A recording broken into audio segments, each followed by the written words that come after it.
Warren Zevon, Werewolves of London. That song come from the album Excitable Boy.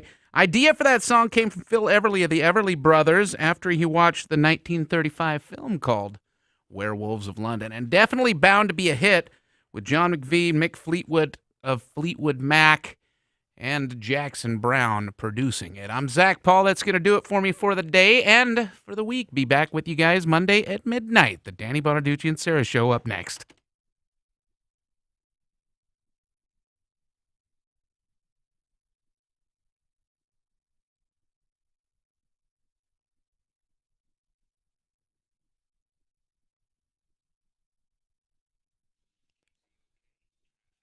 This traffic report is brought to you by Staples. In Sumner, we do have an accident on State Route 167 northbound just south of 24th Street, blocking the shoulder, causing about a 15-minute delay. And over in Tacoma, you're going to see some stop-and-go traffic as you make your way on I-5 northbound between South M Street and Portland Avenue. Staples has low prices on the organizational solutions your business needs to clear the clutter and focus on the job at hand this year, like bankers' boxes, file folders, and storage bins. Less mess equals more success. Visit staples.com for more. Staples, it's pro time. I'm Derek, and that's your look at traffic on 102.5 KZOK.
This is Tori with your weather report brought to you by Taco Bell. It is currently 42 degrees in Seattle under cloudy skies. It's going to be a high of 45 today and a low of 41 with rain showers coming in this afternoon and evening. These rumors about the Illuminati might be true. Taco Bell's new $1 breakfast stacker is way more delicious than dollar food should be. 3 layers of eggs and cheese wrapped in a warm tortilla for just $1? How? Try the $1 breakfast stacker for yourself today. Now to Danny and Sarah on 102.5 KZOK.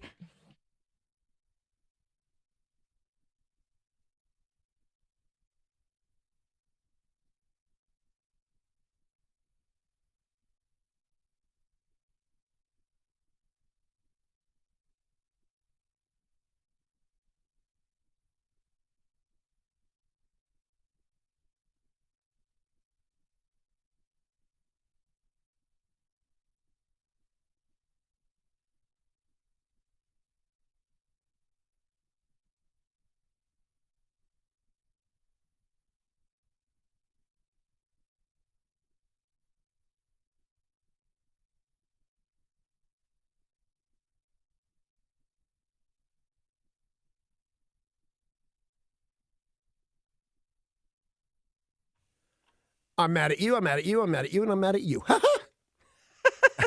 Semi-awesome, if you ask me. You're mad at me? It is 5:47. I'm Danny Bonaducci. This is KZOK. Good morning. Good morning. How are you? I'm mad at you. I'm mad at you. Oh, good. And by the way, I'm mad at you and you and you. I wasn't mad at you. Oh. I'm mad at several people. Oh, You just seem you're the only guys in this room. Half of you aren't even in this room. That's true. But I could be mad at them with that whole Illuminati thing. but I am mad at you. You are really? Uh-huh. Why?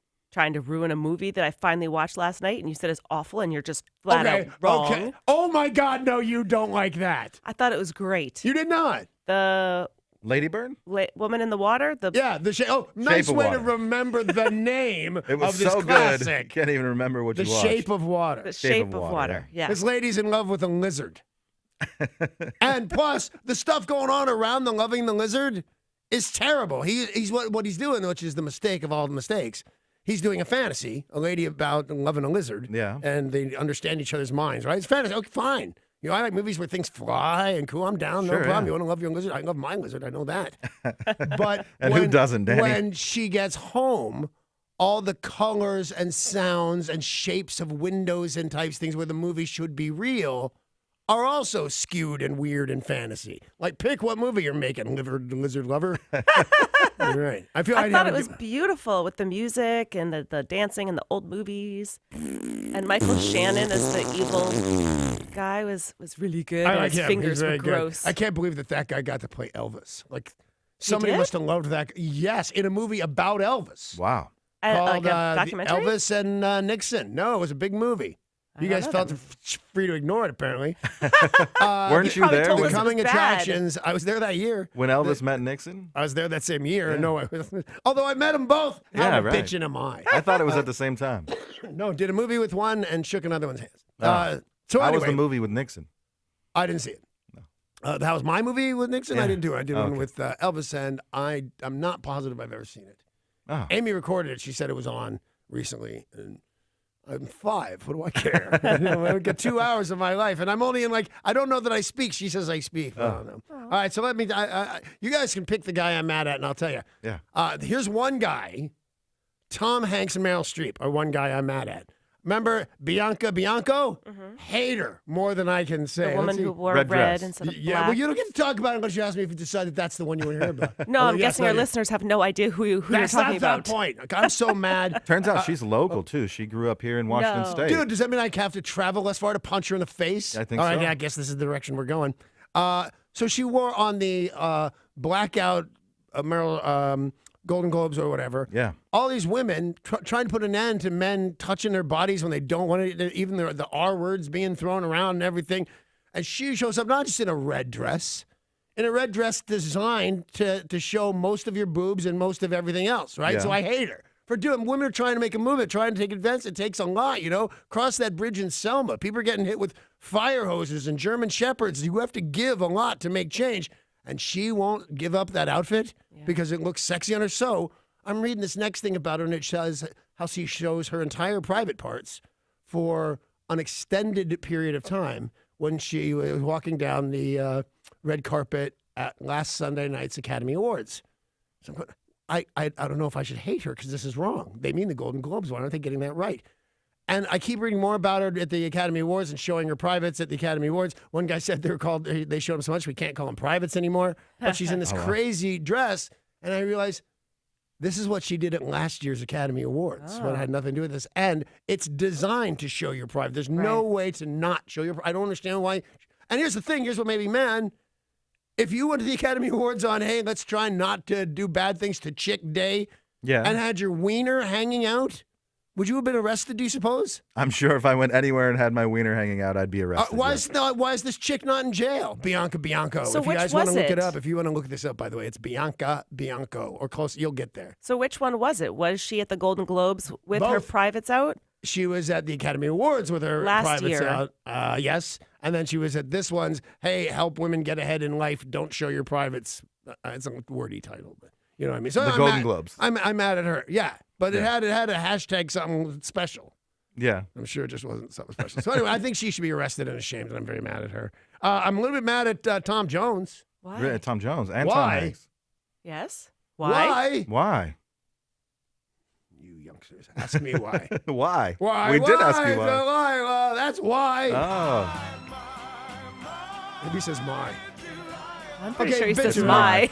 No, it's just coming up. He says both because you'll get this. So dig this. I'm explaining to my little wife. Bring that down a little bit so you don't hear it yet. So I'm telling my wife, I said, you're going to love Tom Jones. He's like your mom's Meatloaf.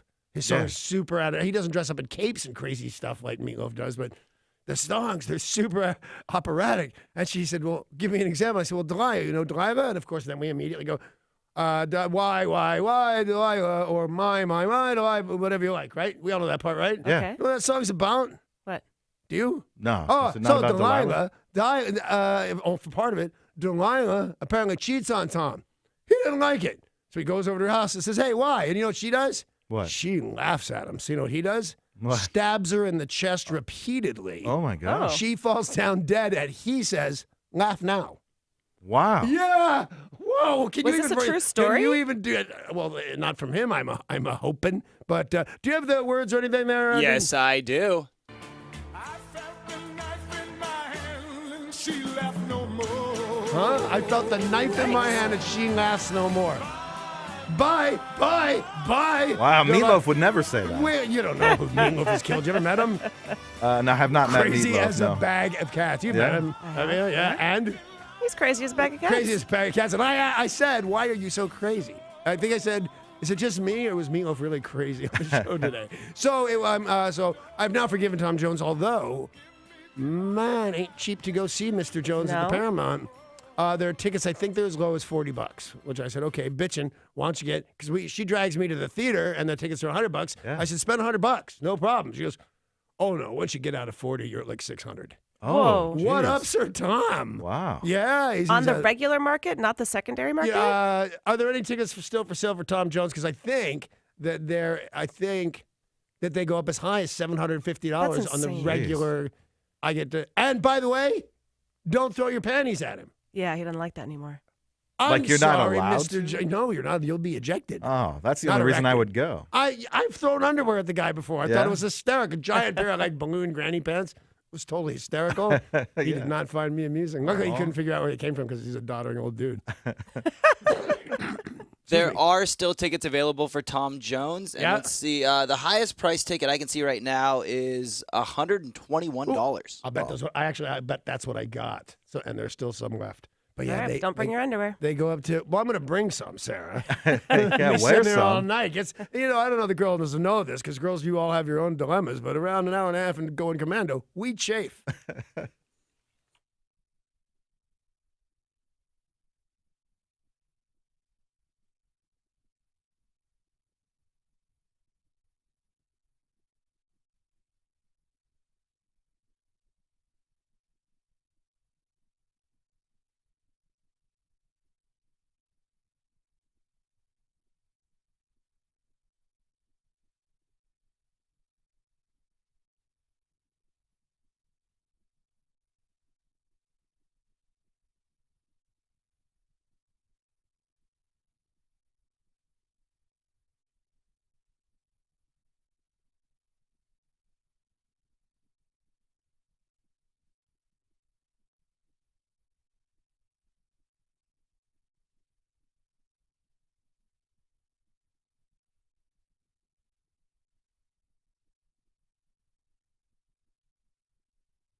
Authorities have arrested a third person in connection to the deadly shooting of a Washington state sheriff's deputy.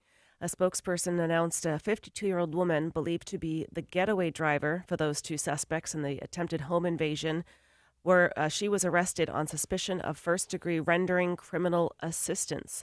She was supposed to be the getaway driver, according to authorities, but everything went sideways and she took off, abandoning them. The woman was aware that the suspects were planning to unlawfully enter the home, according to police sources, and then fled when she heard police sirens, but they were able to find and arrest her. I think she misunderstood the phrase getaway driver. You need to get everybody away. You just can't get away. There's people that you were their ride. Yeah. Governor Jay Inslee released details of a plan to tax fossil fuels in Washington state. Don't we already do that? Like a bunch? Yes. Well, he would like some more. His proposal would place a $20 per ton price on carbon emission, a figure that would continue to rise over time. Washington would start collecting the tax in the 2020 budget year when it's expected to generate $726 million within the year. And as those numbers increase, so would the amount of taxes collected, totaling $3.3 billion. Now, some would be exempt. That would be aircraft fuels. They said that some industries like Boeing, for example, right, would wind up being exempt. Otherwise, they would piece out. So the plan... But a lot of this stuff, the way they're doing new tax and things, is because people are getting less gas, not just folks, but stations and companies and things like that. Because I see a TV commercial, which is how I get all my information, about this insurance company that wants to be my per mile insurance company. Right. And how much money I would save if I was only paying for auto insurance for the miles I drive. And I thought, they don't even know. I drive 1 mile. Yeah. Well, 2 if you count my round trip home. Mm-hmm. So I have a 10-mile week. What are you going to do for me? Yeah, that's a proposal they're looking at with gas taxes as well. Instead of charging per gallon, charging per mile. Right. Well, it makes sense from an insurance standpoint, especially because if you're only driving 10 miles a week, the likelihood of you getting into an accident are drastically reduced. I was about to do my first running a red light here this morning. Yeah, unless you're Danny Bonaducci, then those chances go up even in that mile. Really? When was the last time you had a moving violation? 15 years? 35 years 20 ago. Years? Liar, 35. pants on fire. What you're It's saying? not considered a moving violation. You've told it says me. right on Okay. it. Oh, then maybe I don't even have one in the last. But It says right on, not considered a moving violation. I guess I was thinking of the times that you've told us you've crashed into people looking at girls in short skirts. Cops never arrived at the scene. He fled. I don't know how many of those have happened here. 3. One happened here. I know that. Yeah. But that's fair. Yeah. I'll take that. She was beautiful. Yeah. It's some of God's best work. Starbucks announced a bold move for the new year. They, for the first time in over 40 years, are adding a new espresso. It's called the Blonde Espresso, just the second espresso option to join It's the just like the first one, just more stupid. It's a lighter roast described as smooth and subtly sweet, and it will be a permanent menu offering across their more than 8,000 locations. They said this is something that they are really excited about. It's available as of today, and it's been getting positive feedback. They debuted it first in Canada, test marketed it in Canada, and said every response was phenomenal. So when you go to your Starbucks, you can get the regular or blonde espresso. All right. One of the strongest earthquakes to hit the Caribbean in modern times struck off the coast of Honduras last night, shaking the mainland and setting off tsunami warnings. They said there weren't any signs of tsunamis, but those could even arise today, all these hours later. Officials in Honduras said that the shaking was registered across most of the country. There were cracks in homes, many places There along. are cracks in homes in the Caribbean and Honduras before there was an earthquake. The Tsunami Centers issued advisories and warnings for Puerto Rico, the Cayman Islands, Cuba, Jamaica, and several of the other islands. Don't about half of those places have a volcano? Not to my knowledge. I know there's one in Costa Rica. There's a chain of them, I believe. I could be wrong on here, going out throughout the Caribbean, and those can go after an earthquake, which would be a huge drag. Well, that would stink. Yeah, Jimmy Buffett even wrote that whole song, "Where You're Gonna Go When the Volcano Blows," and I get all my geographical information from Jimmy Buffett. So this was a pretty crazy, intense earthquake. They said The one that devastated Haiti was a magnitude 7.0. So this is one of the craziest ones. How big was this one? This one was 7.6. Oh my, that's crazy big. Although Haiti has no infrastructure. You know, a large man gives something a big shove, and you're going to bring down most of Haiti.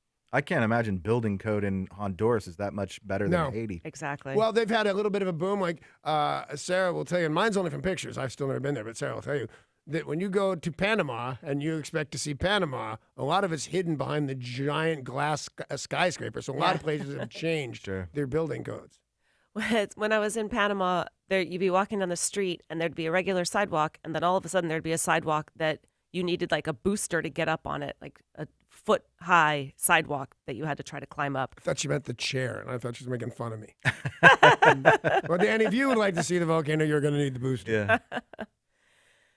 Ever since Oprah Winfrey's inspiring speech at Sunday's Golden Globes, the hashtag Oprah 2020 has been trending.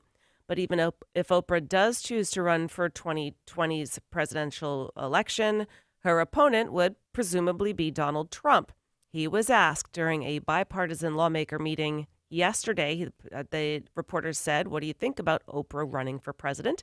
And here's what he had to say. Yeah, I'll beat Oprah. Oprah would be a lot of fun. I know her very well. You know, I did one of her last shows. She had Donald Trump, this is before politics, her last week. And she had Donald Trump and my family. It was very nice. No, I like Oprah. I don't think she's going to run. Hey, I've done her show 4 times. Can I be president? If that's what it takes. Only if you say, well, Danny Bonaducci's been on Oprah. Danny Bonaducci loves going on Oprah. He knows he's Donald Trump, right?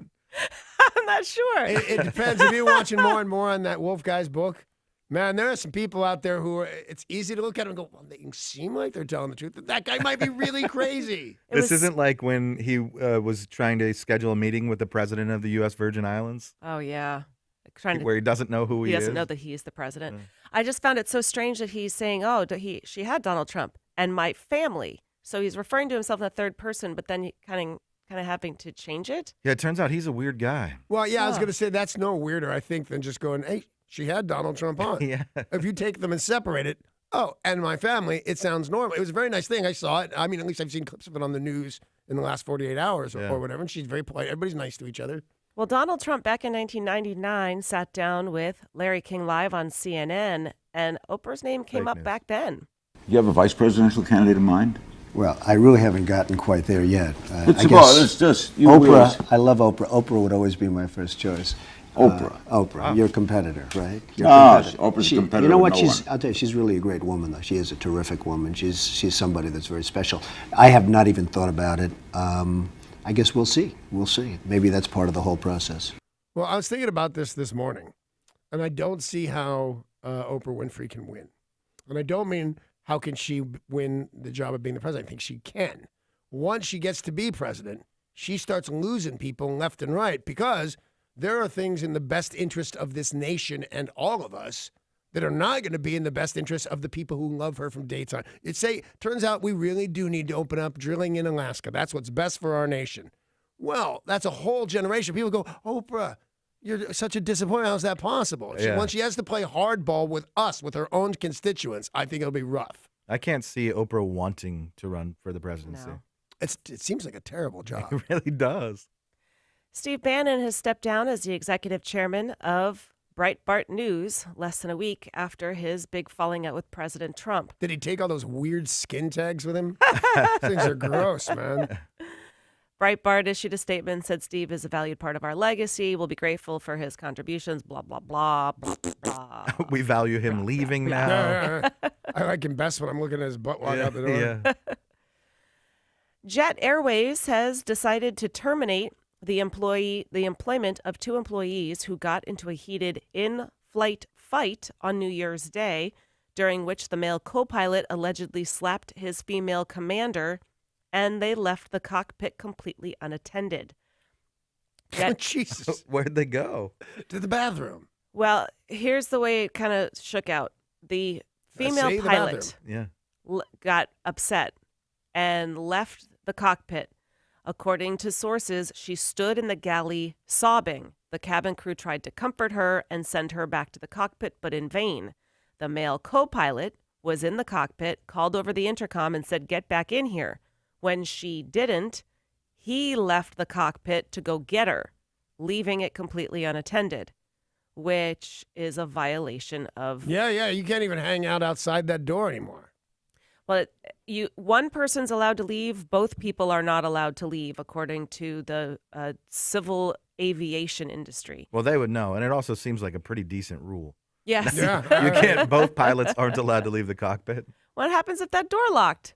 Yeah, That'd be a bit and of that a door's problem. supposed to lock, right? Yeah. Indeed. And you can't break it down either. It's a whole thing. Well, they've now decided, despite the fact they allegedly made up after this argument, we still don't know what it was about, that he had slapped her. Well, I was talking about sexism and stuff this morning. I was looking at the more humorous angle of it than this. But, it's way worse when a guy hits a girl than when a girl hits a guy. No two ways about that. Whatever pilot just smacked a lady pilot, you lose this discussion with most of the American folks. Yeah. But they're firing everybody. They fired everybody because they broke the rules. Right. And the plane did land. She wound up going back into the captain's seat and landed the plane safely. But they've decided, it's best if we part ways. I think it is, because you've given the impression like there's two pilots in very recent history that just locked the door when their co-pilot went to the bathroom and intentionally crashed into the ocean and or a mountain. Yeah, that's not so I don't cool. need a crying anybody, crying lady, crying man, whatever it is. Matter of fact, it's weirder if it's a guy. I don't need any pilot crying their eyes out and locking the door behind them. I'm going to be a troubled passenger. A New York man is making the most of his city's winter weather by listing something new on Airbnb. He built a snow fort penthouse on his balcony. Michael Koenigs filmed himself transforming the snow on his apartment's balcony into a fort, and he is now listing it on Airbnb. Do you have indoor bathroom privileges? Well, he said, actually, what you don't get is a washer dryer. Right. Yeah. And a TV. And Maybe I could run facility. power out there. I guess you could. That's true. His sweeping city views and no roof allows maximum sunlight exposure to help you warm up during the day. The 5-foot-tall snow wall provides privacy from prying eyes and nosy New Yorkers. Warm up during the day and freeze to death at Is night. anybody catching the no roof thing as a bonus? Yeah, That's what that weird New York homicidal maniacs can climb in and kill you. BYOB, bring your own blankets. Yep. Yeah. A California man using a lighter to kill a huge spider in his apartment ended up causing $11,000 worth of damage when that spider ignited a mattress. Spiders are. Lindsay Wisegarver, a caregiver for a resident in the apartment building, said another resident was trying to kill this massive spider with a torch lighter, and Her then cousin Cindy, dumbass. they set the spider on fire. They said it was a huge wolf spider, Oh yeah, you got to burn those. but it caught on fire. That's the only way to kill them is to Right, burn but they them. get very upset if you don't catch them on fire. Yeah. It caught on fire and fled onto a mattress, setting the mattress on fire. Those flames then spread to the apartment's drapes and flag collection. And when the firefighters got to the scene, damage was done to the tune of $11,000. Can you imagine the terror? Like, obviously, these guys are afraid of spiders already, and now you have a flaming spider A flaming spider. running all around your apartment. I don't know what a wolf spider is. They're they're big hairy ones, like kind of a smaller tarantula. Okay, I'd want to They look like a tarantula. They're not that big. And did they use any accelerant on it? Or are they just following a it around with a torch lighter. bic? A torch lighter. Right? What is that? I don't know. a Like thing you that lights used torches. to light your barbecue? Oh, It's with one the of those long long nose. ones, yeah. Yeah. Regular I don't lighter. see how. Who does it? So it gets on the mattress and then you just continue to try and burn it? Or it was already on fire? I don't know. I mean, maybe the wolf spider's hairy enough that its hair caught on That's fire. what Or I'm thinking. maybe somebody's lying to their insurance company. Oh, could be. That's what I'm saying. A portion of proceeds from the sale of a controversial classic car are going to be donated to the Simon Wiesenthal Center, an organization named for a famous Nazi hunter. And this center is dedicated to Holocaust education and combating anti-Semitism. Worldwide auctioneers will be auctioning off this controversial car in Scottsdale, Arizona next week. Oh, it's what is it? Not Meekum. What's the other guys? Barrett Jackson. Barrett Jackson. That's the ones Yeah. there. It's a classic car once used by Adolf Hitler. Yeah, I kind of smelled this one coming. They said Adolf Hitler would turn in his grave if he knew the sale of this car, the proceeds were being donated to a center for studying and fighting anti-Semitism. And my money's on a rich Jewish person that wants to, tear it apart with pliers to or get rid of whatever. it, yeah, because otherwise it's just weird. Because a Even lot if- of people don't, like, even museums sometimes don't want to own that stuff. Well, that's the hope, that it goes into a museum. They expect this car to sell for between $10 and $15 million. Wow. A 1939 Mercedes-Benz 770K Grosser Offener Turwagen. Yeah. And they said that ideally we want to see it in a museum so it can be understood in its proper context, but whoever buys it's not required to. Somebody's got to be so rich to throw that in one of those crushers or something. Yeah. Oh, just to throw it all away? Just Yeah. to throw it all away. And I'll bet Crazy. you there's a very good chance that's exactly what's going to happen. So I wondered who was it going to be BMW, Volkswagen, or Mercedes? And this one was Mercedes. Mercedes, yeah. It's time for today's Things Are Not Right in Florida Story of the Day. Yay! A couple from Northport, Florida have been cited after they were caught trying to smuggle something through the airport security inside their luggage. Olivia Sari and Nicholas Larison, 21. She's apologizing already. They were flying, got to the airport, and put everything on the conveyor belt like you're supposed to, which is when the people noticed something unusual inside of the carry-on luggage. A 6-month-old cat. You can't do that. No, No, you they got to can't. be at least 9 months old before you can travel with them. Right. Terrible. TSA said this is the first time in 28 years we have seen anything of this nature. This is definitely a first. They took the kitty away from them. Derek, what are you doing to that cat? Why? It was purring for a second, okay? Then it got angry. Calm down. You can travel with cats, can't you? Yes, just not in your carry-on. It has to be in a cat carrier. And not in underneath your the plane, suitcase. right?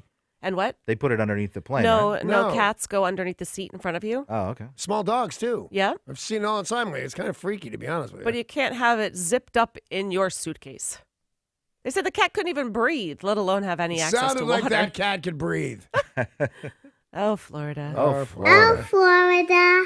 Hey, want to remind you guys that coming up at 7:30, Rick Jones. Rick Jones! will be joining us in studio. Rick Jones, of course, of Goldberg Jones, 1-800-DIVORCE, answering all of your questions for free about divorce, 7:30 this morning.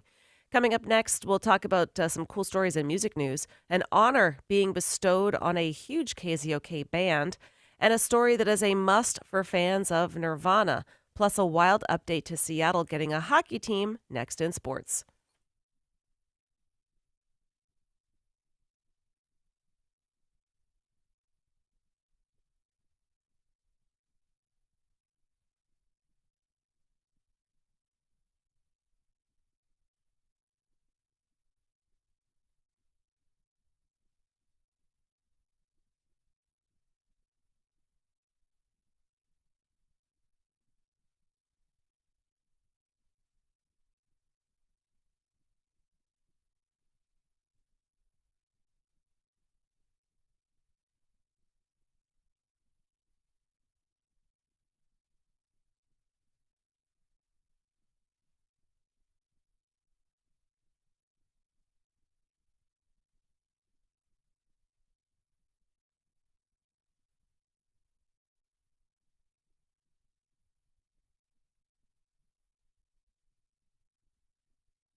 This traffic report is brought to you by Staples. You are going to see some stop and go traffic as you make your way on State Route 167 northbound through Sumner.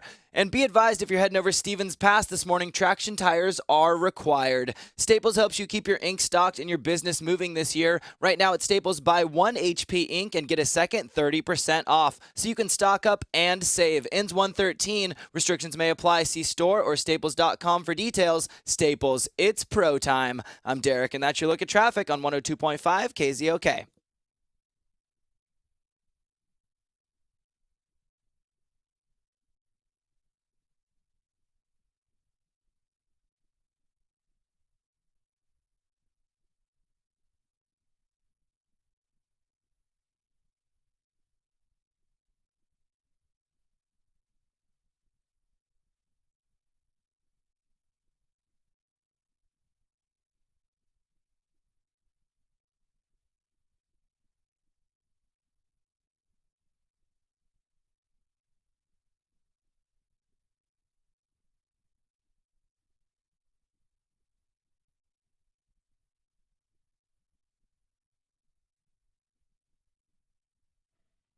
Hey, a new year. What does that mean? What means new opportunities? I'm going to give you one with 3010 weight loss for life. Very excited to be talking about 3010 because I hooked up with them more than a year ago, but very quickly dropped over 40 pounds and kept it off. Changed my life for the better. It helped me look at eating a little more with a little more insight and thoughtfulness. 3010 weight loss for life teaches you that it's not just about what you put into your mouth and what you eat. It's how you think and feel about food in general, what to practice, how to plan. That's super important. And 3010, you're going to receive personalized coaching, helping you address and change your eating habits, teaching you about healthy nutrition, guiding you through each step of the program, and holding you accountable, which, by the way, is super important to get. You lose weight, and you lose the weight fast when you go to 3010 Weight Loss for Life. And you go in and you talk to who's ever your counselor, and you'll be very surprised how much that motivates you. For a new this year, it's easy. Do what I did. Go to 3010 Weight Loss for Life. Call 855-843-3010. That's 855-843-3010. Or visit 3010weightlossforlife.com. Once again, 3010weightlossforlife.com. You'll be glad you did.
This is Tori with your weather report brought to you by Staples. It's currently 42 degrees in Seattle under cloudy skies. It's going to be a high of 45 today and a low of 41 with rain showers coming in this afternoon and evening. Staples helps you keep your ink stocked and your business moving this year. Right now at Staples, buy 1 HP ink and get a second 30% off. So you can stock up and save. Ends 1/13. Restrictions may apply. See store or staples.com for more details. Staples.com, Staples, it's pro time. Now back to Danny and Sarah on 102.5 KZOK.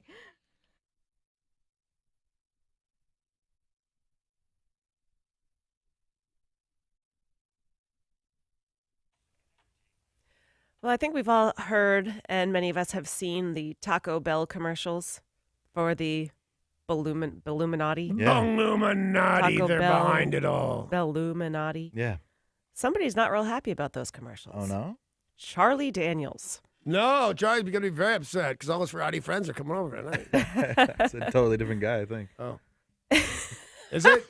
Yeah, Hank Williams. That's Hank Williams Jr. Some big giant guy in a giant hat says all my rowdy friends are coming over tonight, right? Hank Williams Jr. Ah, Yeah. I like that stuff. Charlie Daniels, best known for The Devil Went Down to Georgia. Yeah. He is a noted conservative, and on Monday, he said, "Hey, Taco Bell, the Illuminati is not a frivolous subject." And that's all. It is the size of my hat. That's all he said. He wouldn't elaborate. Like, what do you mean? Well, I'll tell you that I would pay more attention to him than other people if I were Taco Bell, because what do you figure he eats at one sitting? Oh, He's like a 17 taco guy. yeah, a lot, yeah. But I guess maybe he's right that it's not something to make light of, because some people believe that stuff for real. What about the reptilian overlords, the reptile people that are all around us? What about in the politics? flat earthers? We care. Yeah. Well, Can Taco Bell make fun of either of those? By the way, you can't make fun of the amount of time I spend apologizing to people I didn't even know I have mentioned. People will get their feelings there pretty fast. Rock and Roll Hall of Famers. Can I just mention this is one of the greatest songs ever written? So if you good. don't mind kind of a stupid idea Yeah. about some guy selling his soul so he can play the banjo or whatever, it is like the bitch. It's one of the top Fiddle of 5. gold. Cool. Yeah, come on. All right, back to you in the studio. Rock and Roll Hall of Famers Queen and Tina Turner are set to receive even more accolades. Both artists will receive Grammy Lifetime Achievement Awards and will be honored at an award ceremony over the summer. Other honorees include Neil Diamond, Yay! Emmylou Harris, Yay. funk group from New Orleans, The Meters, Hal Blaine, who is a legendary studio musician, who was on Beach Boys, Neil Diamond, Frank Sinatra, Simon and Garfunkel, The Byrds tracks, and more. So they will be Yeah, but what has he honored. done lately? Yeah. Tacoma musician John Perky has posted on Tell him to settle down. It's starting to annoy me. Him and that yappy poodle of his. John Perky has posted a YouTube recording of 4 early Nirvana demo tapes that he says Kurt Cobain personally gave to him. One tape includes Bleach demos recorded with the band's first ever recording session in 1988 here in Seattle. Melvin's drummer Dale Crover is on the drums. Another features Nevermind demos that were recorded with Crover's replacement, Chad Channing. He left the band and was replaced by Dave Grohl. The audio is very raw. They said... Everything from that guy's audio is very raw. Well, we'll play you a little bit right here, but it's, like I said, it's a little raw. Is this going to be Kurt? Mm-hmm. Okay.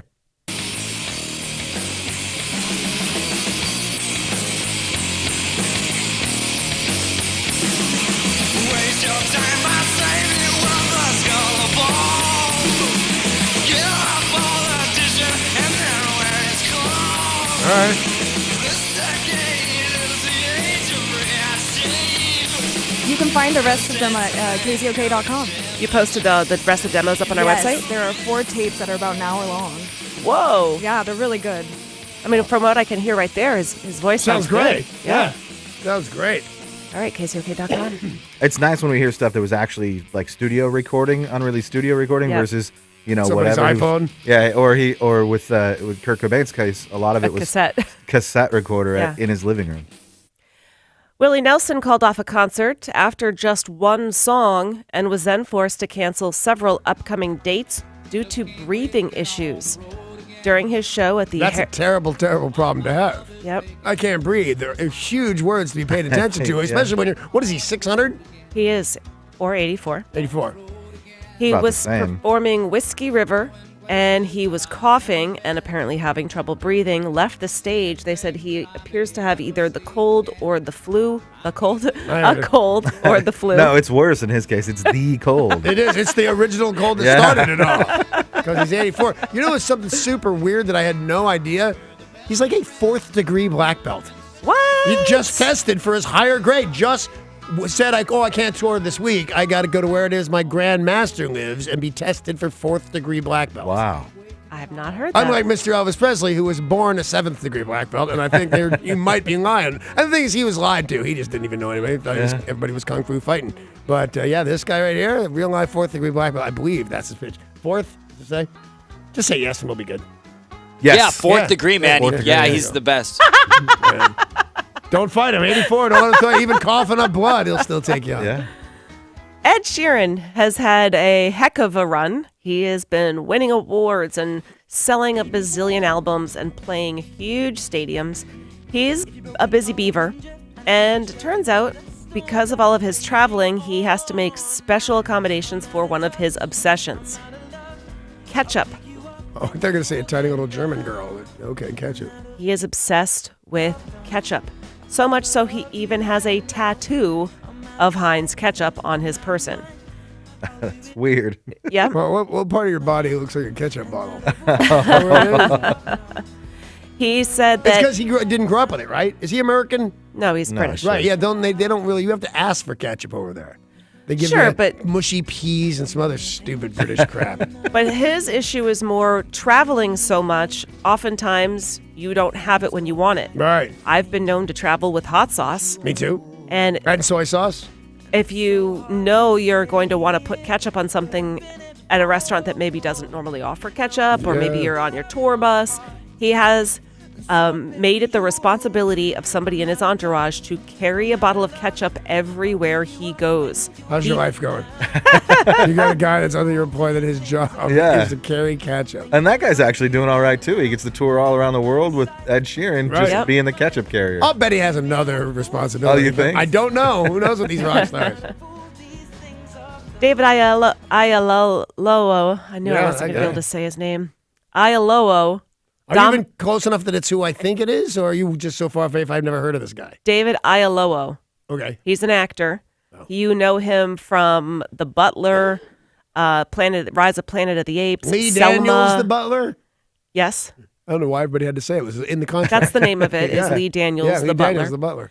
Selma, he played Martin Luther King Jr. Yep. He's been in a ton of movies. Him, along with Dominic West, who is best known for The Wire, McNutty, Oh, yeah. and Lily Collins, Phil Collins' daughter, who's also an actress. Uh-huh. They have been cast in the lead roles of an upcoming mini-series adaptation of Les Miserables. What do you mean? No, let me translate. What's wrong with Les Miserables? Aside from that, it's terrible. It's like one of the best Broadway shows of all time. It doesn't make it not terrible. It's terrible. And the version, because I did not see it on Broadway, I saw it on TV with a bunch of movie stars that shouldn't sing and should have known better. Yeah. What's I've that guy's seen it. name? Not Kurt Russell. The Australian actor. He's a really good actor. Hugh Jackman? No. No. I know what you're talking about. He played Oh. Cinderella Man. He was Yeah, awesome. yeah. He's a great actor. Russell But- Crowe? Russell Crowe. Man can't carry. He can carry Wow. 16 tons of what do you get, but he can't carry a tune. I've seen it on Broadway, and it's pretty fantastic. Everybody says it's great. I hate it. You know what Well- else sucks? Totally sucks is Aladdin. Phantom of the Opera. You know why? No, I love Phantom of the Do Opera. you know why it sucks? Why? Because there's opera in it, and I swear to God, I did not get that. I just thought it was a fun title, and it could, who knows what it's about. Oh, Phantom of the Opera's great. But the opera in that case is a building. yeah. He hides around in the opera. The Right. who knew he was going to go, la, la, la, la, la, da, da, da, da, or whatever. Well, your version of it is maybe not so great. Yeah, my version's better. Really. There's a new face on This Morning. John Dickerson, the anchor of CBS Sunday News, he's on Face the Nation. He'll take over hosting duties on CBS This Morning from Charlie Rose.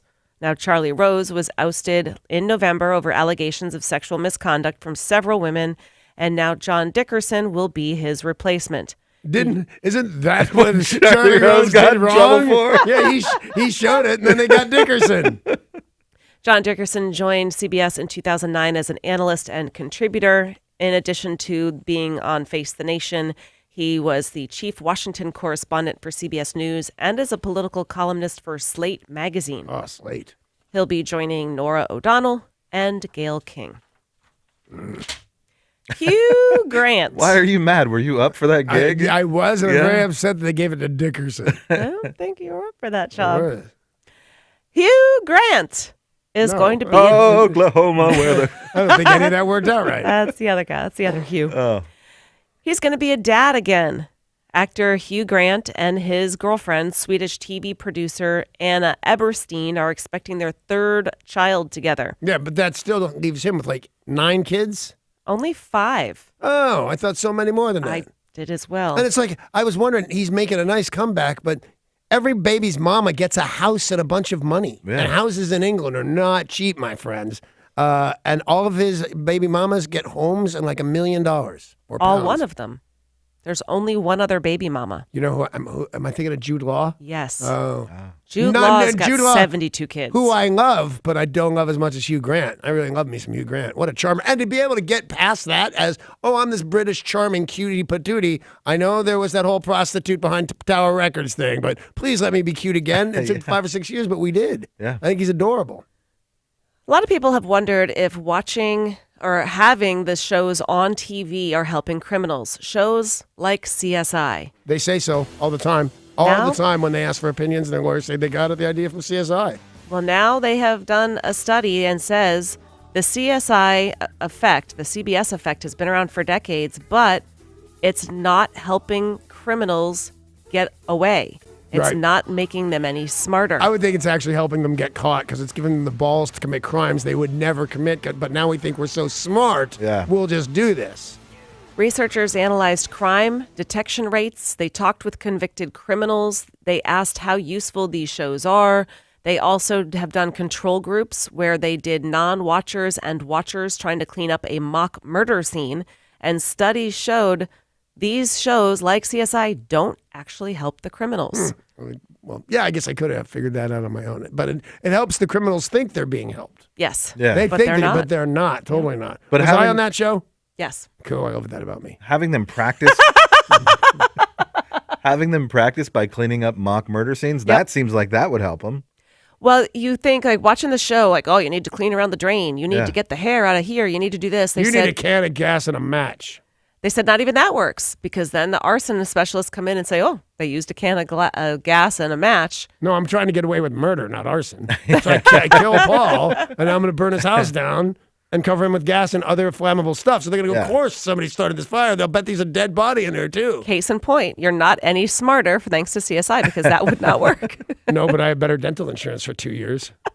Let's take a look at sports. Sports brought to you by Bradley Johnson Attorneys. If you're facing a DUI, call 1-800-DUI-AWAY, 1-800-DUI-AWAY.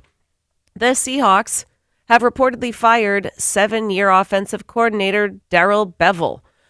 Bevell was originally hired as the offensive coordinator by Pete Carroll in 2011, replacing Jeremy Bates. But you may remember one of his most controversial moments that happened in a Super Bowl. Yeah. Oh, I thought you were going to play it. Yeah, because they showed it on the news this morning. I wouldn't have known. Well, most people don't need to hear it or even to watch it again because we're well aware of what happened at the goal line. I'll tell you, in one sense, I saw it this morning at 4:30 or whatever the hell I was doing, and it still breaks your heart. It really does.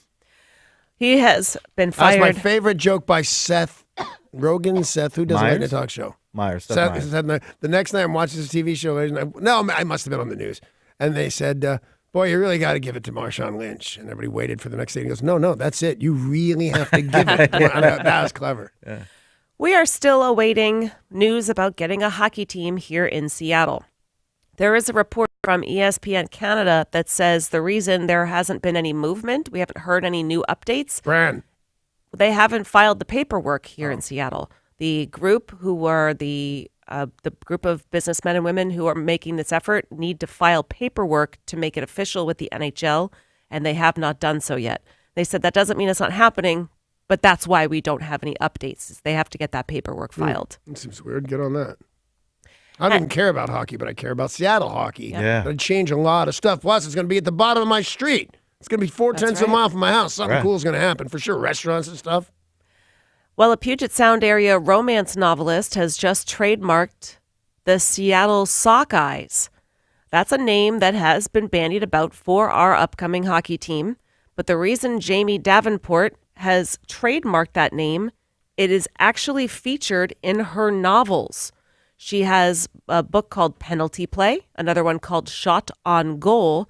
Hockey is prevalent in her books, including the Seattle Sockeyes. Oh, wow. So Neat, she and has it's a trademarked it. great name. It is I great. can't see I even get to a better name than that. What is it? A quadruple entendre?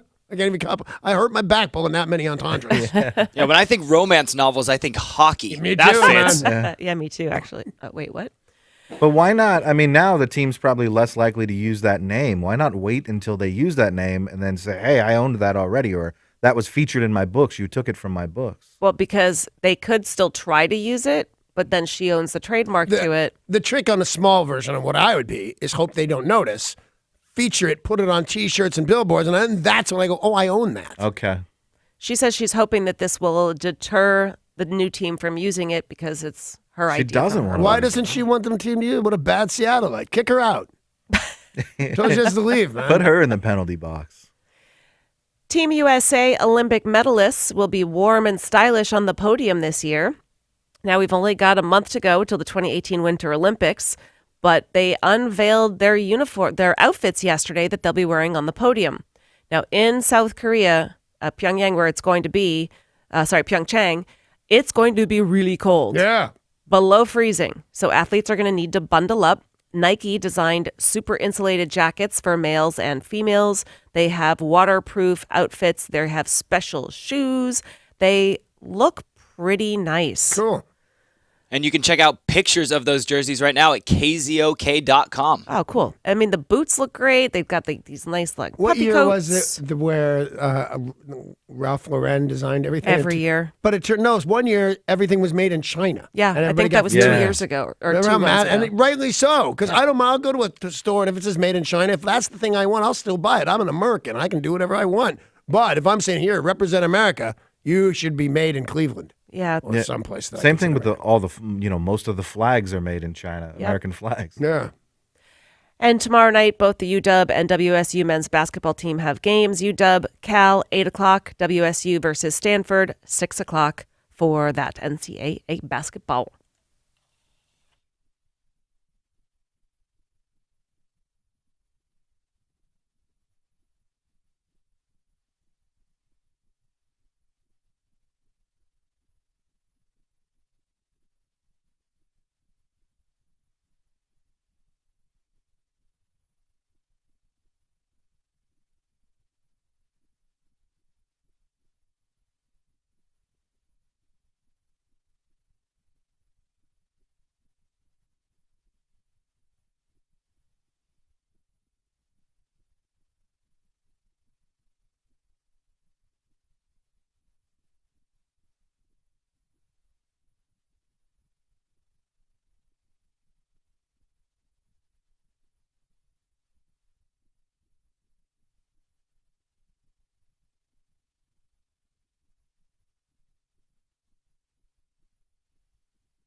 This traffic report is brought to you by Staples. Still dealing with some slow traffic in Sumner on State Route 167 northbound, just south of 24th Street East. And also be advised, if you're heading over Stevens Pass this morning, traction tires are required. Staples has low prices on the organizational solutions your business needs to clear the clutter and focus on the job at hand this year, like bankers boxes, file folders, and storage bins. Less mess equals more success. Visit staples.com for more. Staples, it's pro time. I'm Derek, and that's your look at traffic on 102.5 KZOK.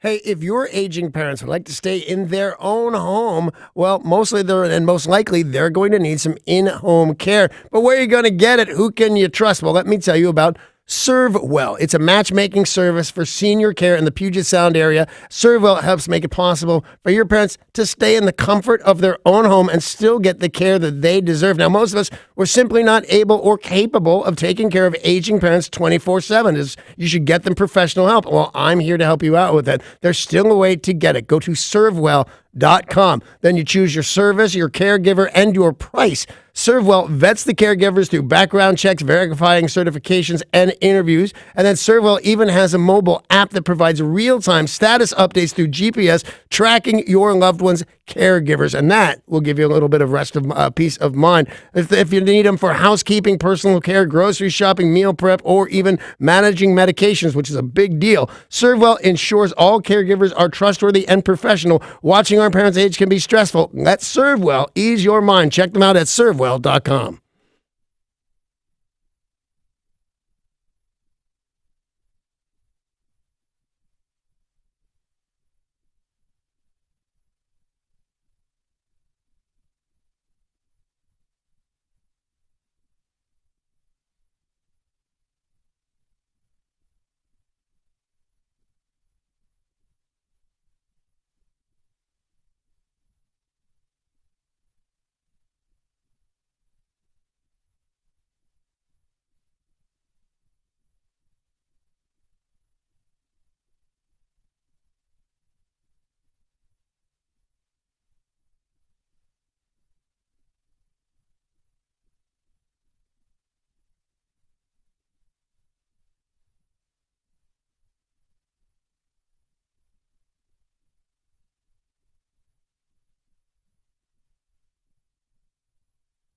Nicely done. It is 1 minute past 7 o'clock, and I'd like to remind everybody it's 7:30. It's like a half an hour away or so. Rick Jones will be coming in the studio. He's going to answer all your questions about divorce, alimony, child support, who gets the house, can you leave state lines, all of that stuff. And here's the thing. The guy's probably fairly expensive. He's the biggest divorce attorney in the state of Washington, as I understand it. And you're going to get to talk to him free of charge in half an hour. So be here to ask all your divorce questions to Rick Jones. Scientists announced they are creating teeny tiny, adorable little tomatoes. And you growled. I did growl. Did just growl again. I think it's awesome. They're the size of blueberries. So teeny tiny tomatoes. So it'd be in your salad or... You want to make something small and have it be useful? What's that? And I'm not saying this just to be a jerk and say poop on the air. Dog poop. Wouldn't your life be a lot easier if your St. Bernard went like a goat? Just vacuum it up. Yeah, there's a useful tiny I thing. would vacuum it up. You don't know what you would do with tiny grape-sized dog poop. That's my serious answer. Yeah. I would so it'd be like kind of the consistency of rabbits, maybe. Giant St. Bernards going like rabbits. Well, you think a lot of items these days, it's all about getting bigger. Yeah. Cars are getting bigger. Meals are getting bigger. You go to a fast food restaurant and they said, do you want to make that bigger? You go to Starbucks even, and you can get the most gigantic coffee, but lots of stuff is better, smaller as well. Was that Mickey D's that started that with Supersize It or Supersize It? Yeah. And so, Mickey D's. sorry, you're a great sponsor. We love you, but kind of went crazy with Supersize. I know you're going to think I'm crazy, but Okay. I like the teeny tiny tomato idea, but I also think chocolate is better, smaller. When you get those little, like Halloween size, She's it's such a crazy. She's treat. crazy. Yeah. I got an idea, so get a Hershey bar and break it into pieces. It's not the same. It's just not. It's small chocolate. You may be the only person who believes the label that says fun size. I do. It is fun. What do you guys think? I got something that says that too. Yeah, you've sent me pictures of it, which is sorry really about that. weird. Yeah. Does size matter? That's the question. What Yes. is something that is better, bigger or smaller? What do you guys think? Call us at 800-252-1025.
So some scientist somewhere, or some scientist farmer, I don't know who's up to this stuff. They're making tomatoes the size of peas. Is that correct? Blueberries. So if you turn a blueberry green, it'd be the size of a pea. That's just to give everybody who can't imagine as well as I can't imagine. They're that tiny. I say, and it's a stupid idea. And the question is that Sarah put out there is, what is something that would be better, bigger and or smaller? 1-800-252-1025. Let's talk to Mary Jo in Tacoma. Hey, Mary Jo. I kind of feel like I should have changed my name before I say this. Okay, so too late sorry. now. Hey, Steve. How are Becky. you? What's up, Jim? So I am a massage therapist, and I have been for like 8 years now. In the last few years, I have wished that my patients would be a little bit smaller. Where at on the body? Yeah, I think it's everywhere. No, do you mean like, do you have after what weight do they get difficult to massage? Tough question. So, like maybe 200 plus? I think you'd be shocked when you find out how many people weigh 200 pounds. 200. I'm 5'6", and at my fattest, I was 200 pounds, and most people said, "Oh, you don't need to lose any weight." They're wrong. I had a body mass index of like 9 million, but I think you mean 300 pounds, and then I agree with you. But think about it, when somebody is on the massage table and they're overweight, there's just so much more skin. There's so much more of that person to massage.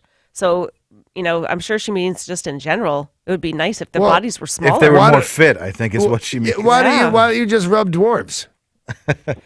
Does size matter? I didn't even think of that. You'd be better off, and you remember that when you call back, Steve. This is the question. See What ya. is something that is better, bigger or smaller? Call 800-252-1025. Danny's against the teeny tiny tomatoes. I think it's a great idea to make them smaller. It's funny because I was going to correct you and go, I'm not against them. But no, you were right. I'm against them. They're stupid. They waste time. They waste science. Bill in Lakewood, what is something that is better, bigger or smaller? Well, actually, I think there's something that is not better, big or small. That's boobs. You want them right in the middle? He doesn't like them big or small? I would think he's not that far off, to be honest with you. There are some people that have kind of a fetishy thing for small boobs. And according to trends, small boobs braless in a wife beater is one of apparently the sexiest things in the whole wide world. I have a wife who is enormous a compliment? Probably not. I have a wife with big breasts. Gigantic. And they're pretty, I love them a lot. Yeah. So I think pretty much in all sizes, if you take care of yourself, those are pretty cool.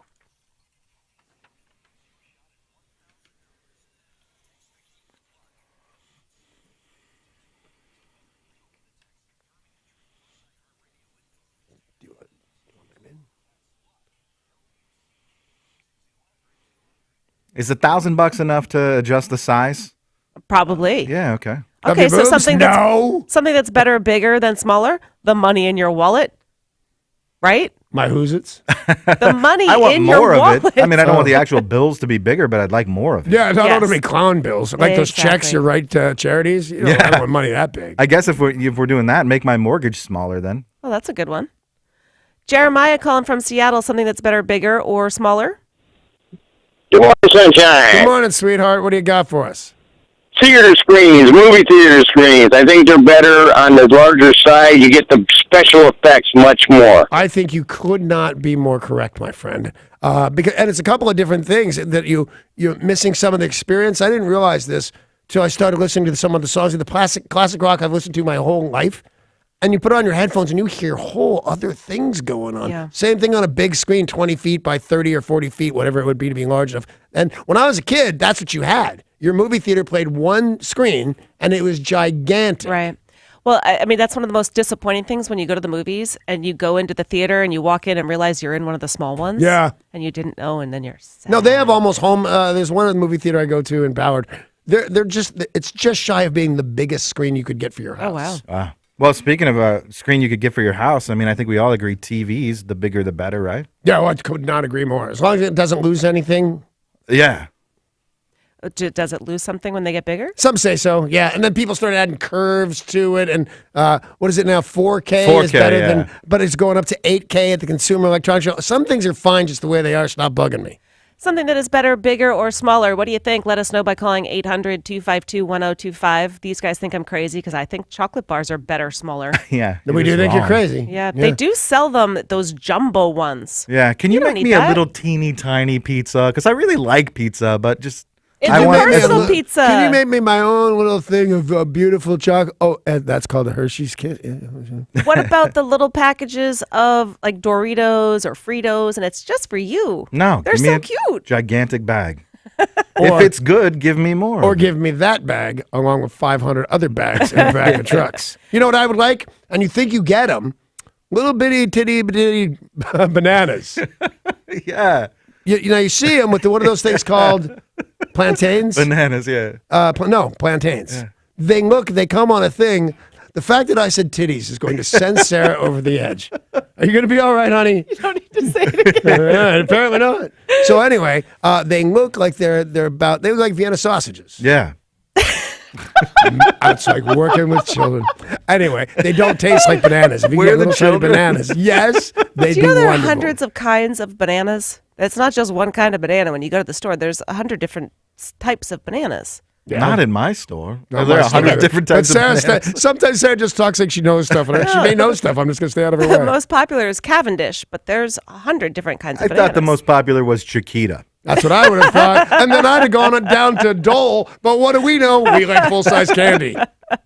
Something that you think is better when it's bigger or smaller. We're talking about this because scientists are creating teeny tiny tomatoes the size of blueberries. What do you think, Sling Master Doug? You Well- still there, buddy?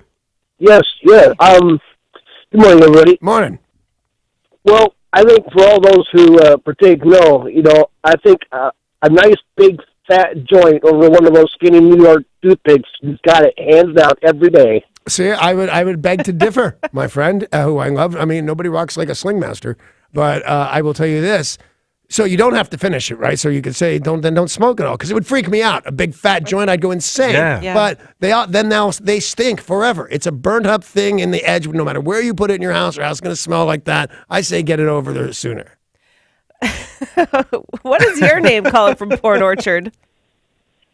Mother Trucker. That's Mother Mother Trucker. Trucker, Haven't we yeah. spoken to you before? MATU 516-9534. Truck.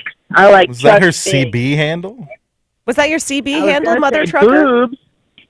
What's the Say hell is again? happening? I have no idea. I don't know. Oh, so Mother Trucker, answer me this. What would be better, bigger and or smaller? Trucks. Trucks. Bigger. No, I disagree. Bigger she's the trucker. Well, you can still be wrong. I Watch. mean, better for her, If she maybe says, not I'd for like to us, do though. brain surgery on you, I'm going to say, are you qualified? She's going to say, I'm Mother Trucker. That doesn't make you right.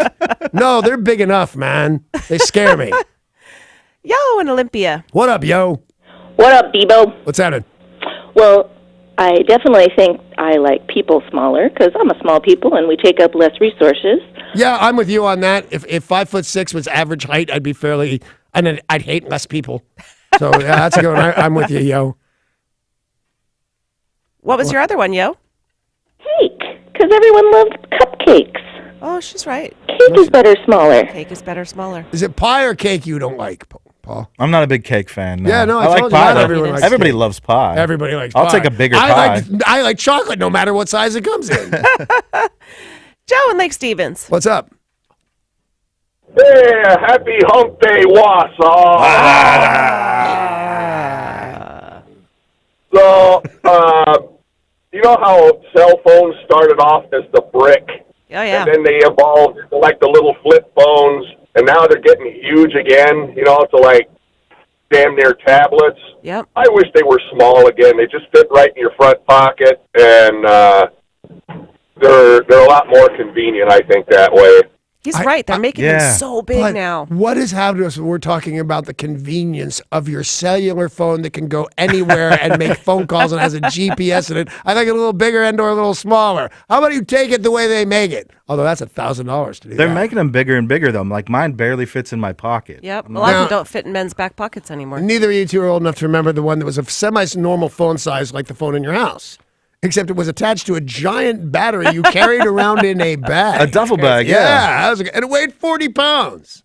Tori, what is something you think would be better, bigger, or smaller? All right, I have two. So the first one is tea sandwiches. I like, tiny little high tea sandwiches. Those I are think they're super cute.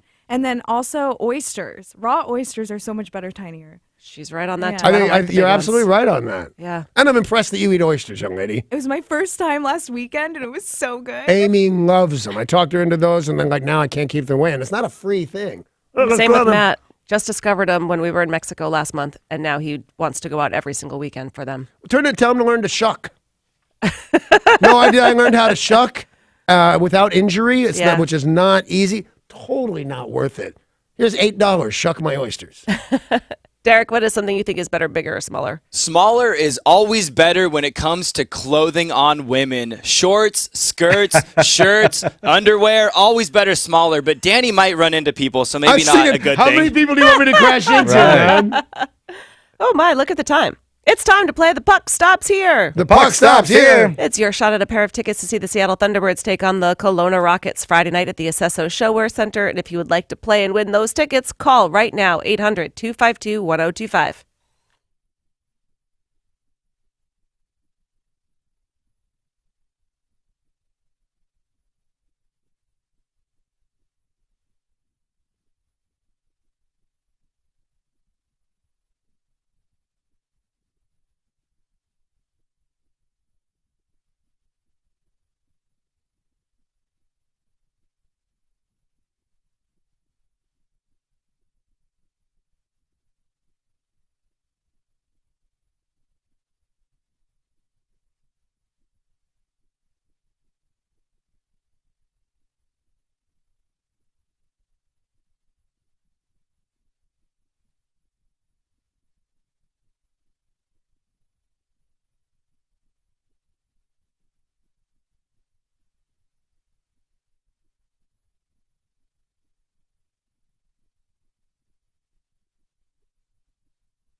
We're playing the Puck Stops here for your chance to win a pair of tickets to see the Seattle Thunderbirds take on the Kelowna Rockets Friday night at the Acesso Showwear Center.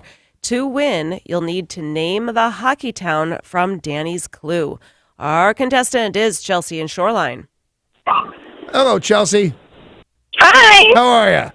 I'm great. How are you? Well, thank you. 2 questions. 1, do you understand the words that are coming out of my mouth? I do. All right, and then finally, do you know the rules of the game? I don't. You don't? Well, I read you a clue about a hockey town. If you know the hockey town, you win stuff. Oh, cool. Yeah, it's just that easy. Here we go. You ready? Yeah. The puck stops here for the Red Wings. Stevie Wonder, Aretha Franklin, Smokey Robinson. They used to call it Motown, but with the current rate population decline, I think they're just going to change it to Less Town. The puck stops here, but can you tell us where? Detroit? Ladies and gentlemen, it's Detroit. That is correct. Nicely Wow, done, she's man. excited. Chelsea. You're coming into the Jeep winners window in our lobby to pick up your tickets to see the Thunderbirds take on the Kelowna Rockets Friday night at the Acesso Showwear Center. And the rest of you join us tomorrow at 7:20 for another round of the Puck Stops here. And remember, just coming up in seconds, we've been telling you all morning long, but you might want to call in right now. Rick Jones of Goldberg Jones is in studio and will answer all your questions of divorce. I said these before, but there's lots more ways to go. There's child support. There's who gets the house, who can cross state lines after divorce. It's a big hassle. Call 1-800-252-1025 to talk to Rick Jones.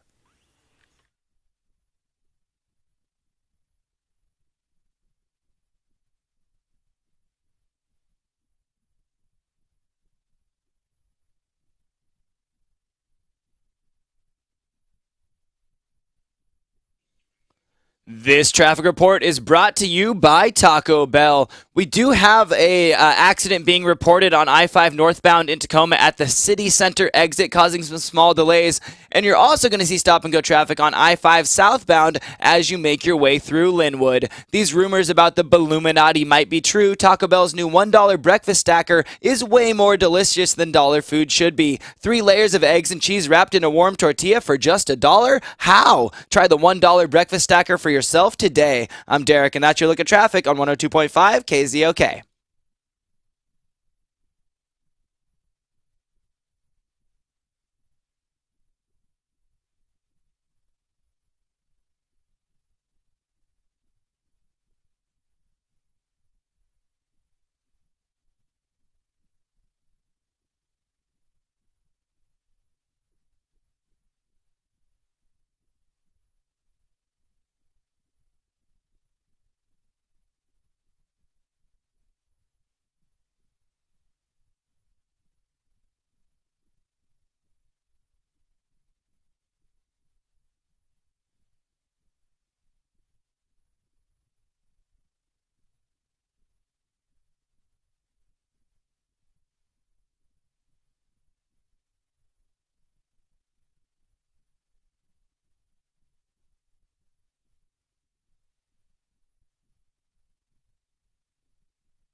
Hey, are you tired of renting?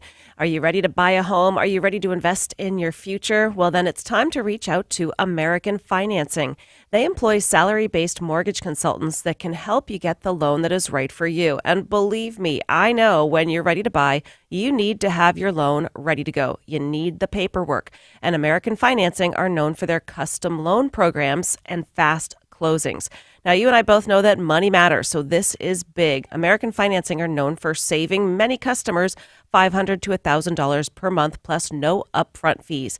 You can pre-qualify in 10 minutes and then close in as fast as 10 days. Now, I remember the first time I went to an open house and the realtor said to me, "Oh, do you have your pre-qualifying letter?" I didn't, and they politely laughed at me and said, "Yeah, in this market, it's red hot. You need it." American Financing will help you get the pre-approval letter fast, and you'll know how much home you're going to qualify for. That is absolutely huge. American Financing, call 206-204-3200 or americanfinancing.net, NMLS 182334.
Alrighty, it's the 2-minute warning from Life Coach. You want to get your phone calls in right now at 1-800-252-1025. Rick Jones is here and ready to take your phone calls. So if you've been thinking, you know what, I'm thinking about leaving her, but it looks like she's going to get the house. That's not always the case, my friends. Give a call to Rick Jones, 1-800-252-1025. And a lot of people say, well, the guy these days stands a better chance than he used to in a divorce.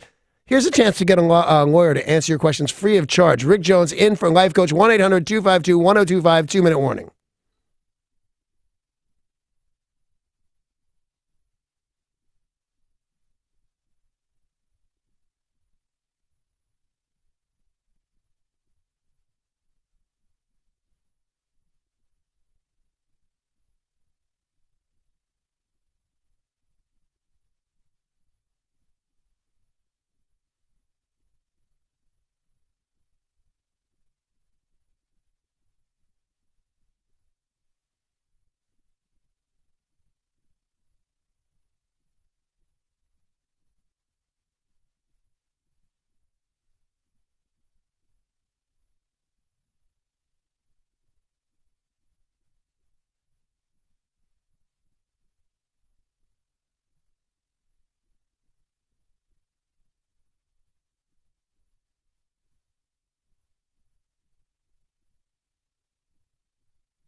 This is Tori with your weather report brought to you by Staples. It is currently 42 degrees in Seattle under cloudy skies. It's going to be a high of 45 today and a low of 41 with rain showers coming in this afternoon and evening. Staples helps you keep your ink stocked and your business moving this year. Right now at Staples, buy 1 HP ink and get a second 30% off. So you can stock up and save. Ends 1/13. Restrictions may apply. See store or staples.com for details. Staples, it's pro time. Now to Danny and Sarah on 102.5 KZOK.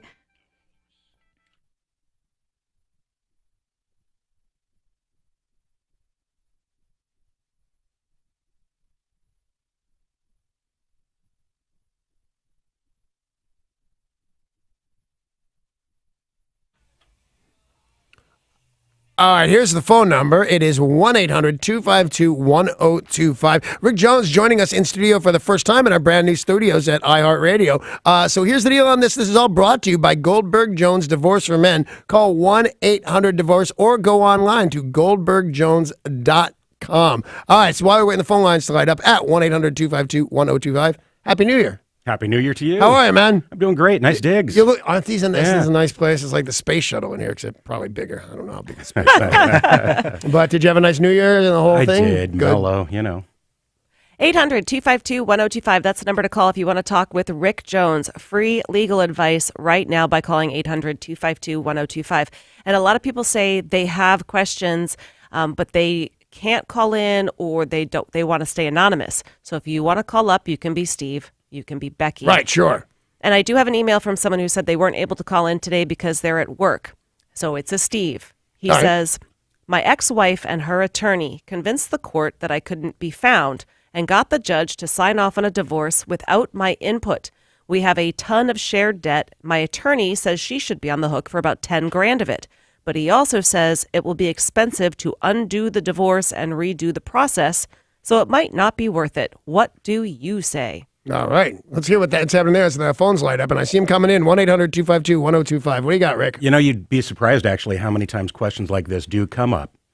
In general, what happened to this fella, Steve, is that he got defaulted. It basically means he wasn't a part of the process. Right. Now, the reason why he wasn't a part of the process is they went through whatever hoops, thorough or not, to basically say that they alternatively served him, maybe by publication or some other means. That's one of the first things you taught me, because I did not know that. You can put the names on the radio stations in their hometown if that's where you think they went. Their hometown newspaper, USA Today, because everybody, you can do all of that, and that says we looked for you. Yeah, it's designed to actually try to reach them, so it's the minimum necessary. That being said, it still gets entered as a default, and the court disfavors defaults. Right. So Steve does have a decent opportunity to go back in and say, hey, listen, I don't know what they said. The court's going to have a file on it, but they didn't serve me. I wasn't served. It's only been, hopefully it's been very recent that he discovered it, but it's only been a particular period of time, so let's open this case up. In general, he's likely to be successful given what I've just heard. I'm loath to now make a big hardcore, here's what I think, when Rick Jones is sitting right there, because I'm too often wrong. But because you taught me about this, I would have thought this guy's got a huge chance. Well, here's Steve's problem, though. He has to go through the legal process to do that. So to reopen it, maybe it cost him $4,000. Now he's just starting over on an open divorce case. And if what he's fighting for is a total of $10,000, you start hitting the level of diminishing returns. Right. So that's my worry for Steve. All right, let's look at the phones at 1-800-252-1025. I want to start with Bob in Auburn. I think we do. Good morning there, Bob. Good morning. What's up, buddy? Got a daughter who's going through some child custody issues. She lost the children about a year and a half ago through an incident. The father has custody. I actually have two questions. In the process, we moved. She was never served papers. Again, that question arises. They're telling her it was her responsibility to report to the courts her new address. The second thing is I've been trying to get her some type of legal consultation for child support. The retainers are quite costly. Are there cheaper legal alternatives, such as paralegals and such, where the retainers aren't quite so high? Well, let me hit your first question regarding service. Unlike the question that we just talked about before, this isn't an initiated case. It's something that was ongoing. So there is an ongoing responsibility to be able to describe or have the court rely on where you can be located. So I don't think there's much fruit on the tree of her trying to allege lack of service. Now, in terms of trying to hire representation, you're right. Hiring an attorney is very expensive. As Danny would say, though, it's worth every penny. There we go. Now, that being said, there are a couple of other opportunities. There certainly are paralegals. Paralegal, though, to be very straightforward with you, is somebody that's more familiar with filling out the forms. And the practice of law is way, way different than the filling out of forms. Now, there's also the ability maybe to try and, take a gamble, hit the lottery, be lucky on this, which is to try and reach out to maybe one of the two law schools in town, University of Washington or Seattle University. They occasionally have student programs. Wow. Where third-year students on a limited basis are able to practice law under supervision. We talked about on the show before, I used to get my teeth done at a dental college for a third of the price, and I'll tell you the truth, I always got good work. Nobody was crazy. I never knew you could do that with a lawyer. Yeah. Great. Again, it's very, very rare that this happens. Oh, okay. But it's worth taking the shot if she can't otherwise afford representation. All right, before we go to our next phone call, I want to remind everybody we got some phone lines open to talk to Rick Jones. If you have questions about divorce, custody, what's going to happen. That was my big one, getting a divorce, is what's going to happen. If you'd like to ask Rick Jones a question, now's the time. 1-800-252-1025. Let's put you on now with Sarah in Shoreline. Hey, Sarah. Hi. Hi, what's up? So my divorce was finalized in 2013, and at that time, we had a lot of debt, and the judge ordered that I'm responsible for a dollar amount and that my ex-husband is responsible for the remainder. Right. The court papers reference credit card debt. We actually filed bankruptcy jointly, and we don't have any more credit card debt. If she ordered a specific amount, specifically $60,000, for me to be responsible for, do I still need to pay my ex-husband $60,000? I'm worried that years from now he's going to try to come after me for that money, even though there isn't any more joint credit card debt. So let me make sure the original divorce papers assigned a particular obligation to each of you, but your obligation was not payable to a third party; it was payable to him. Well, that's the part that I'm still unclear about. It says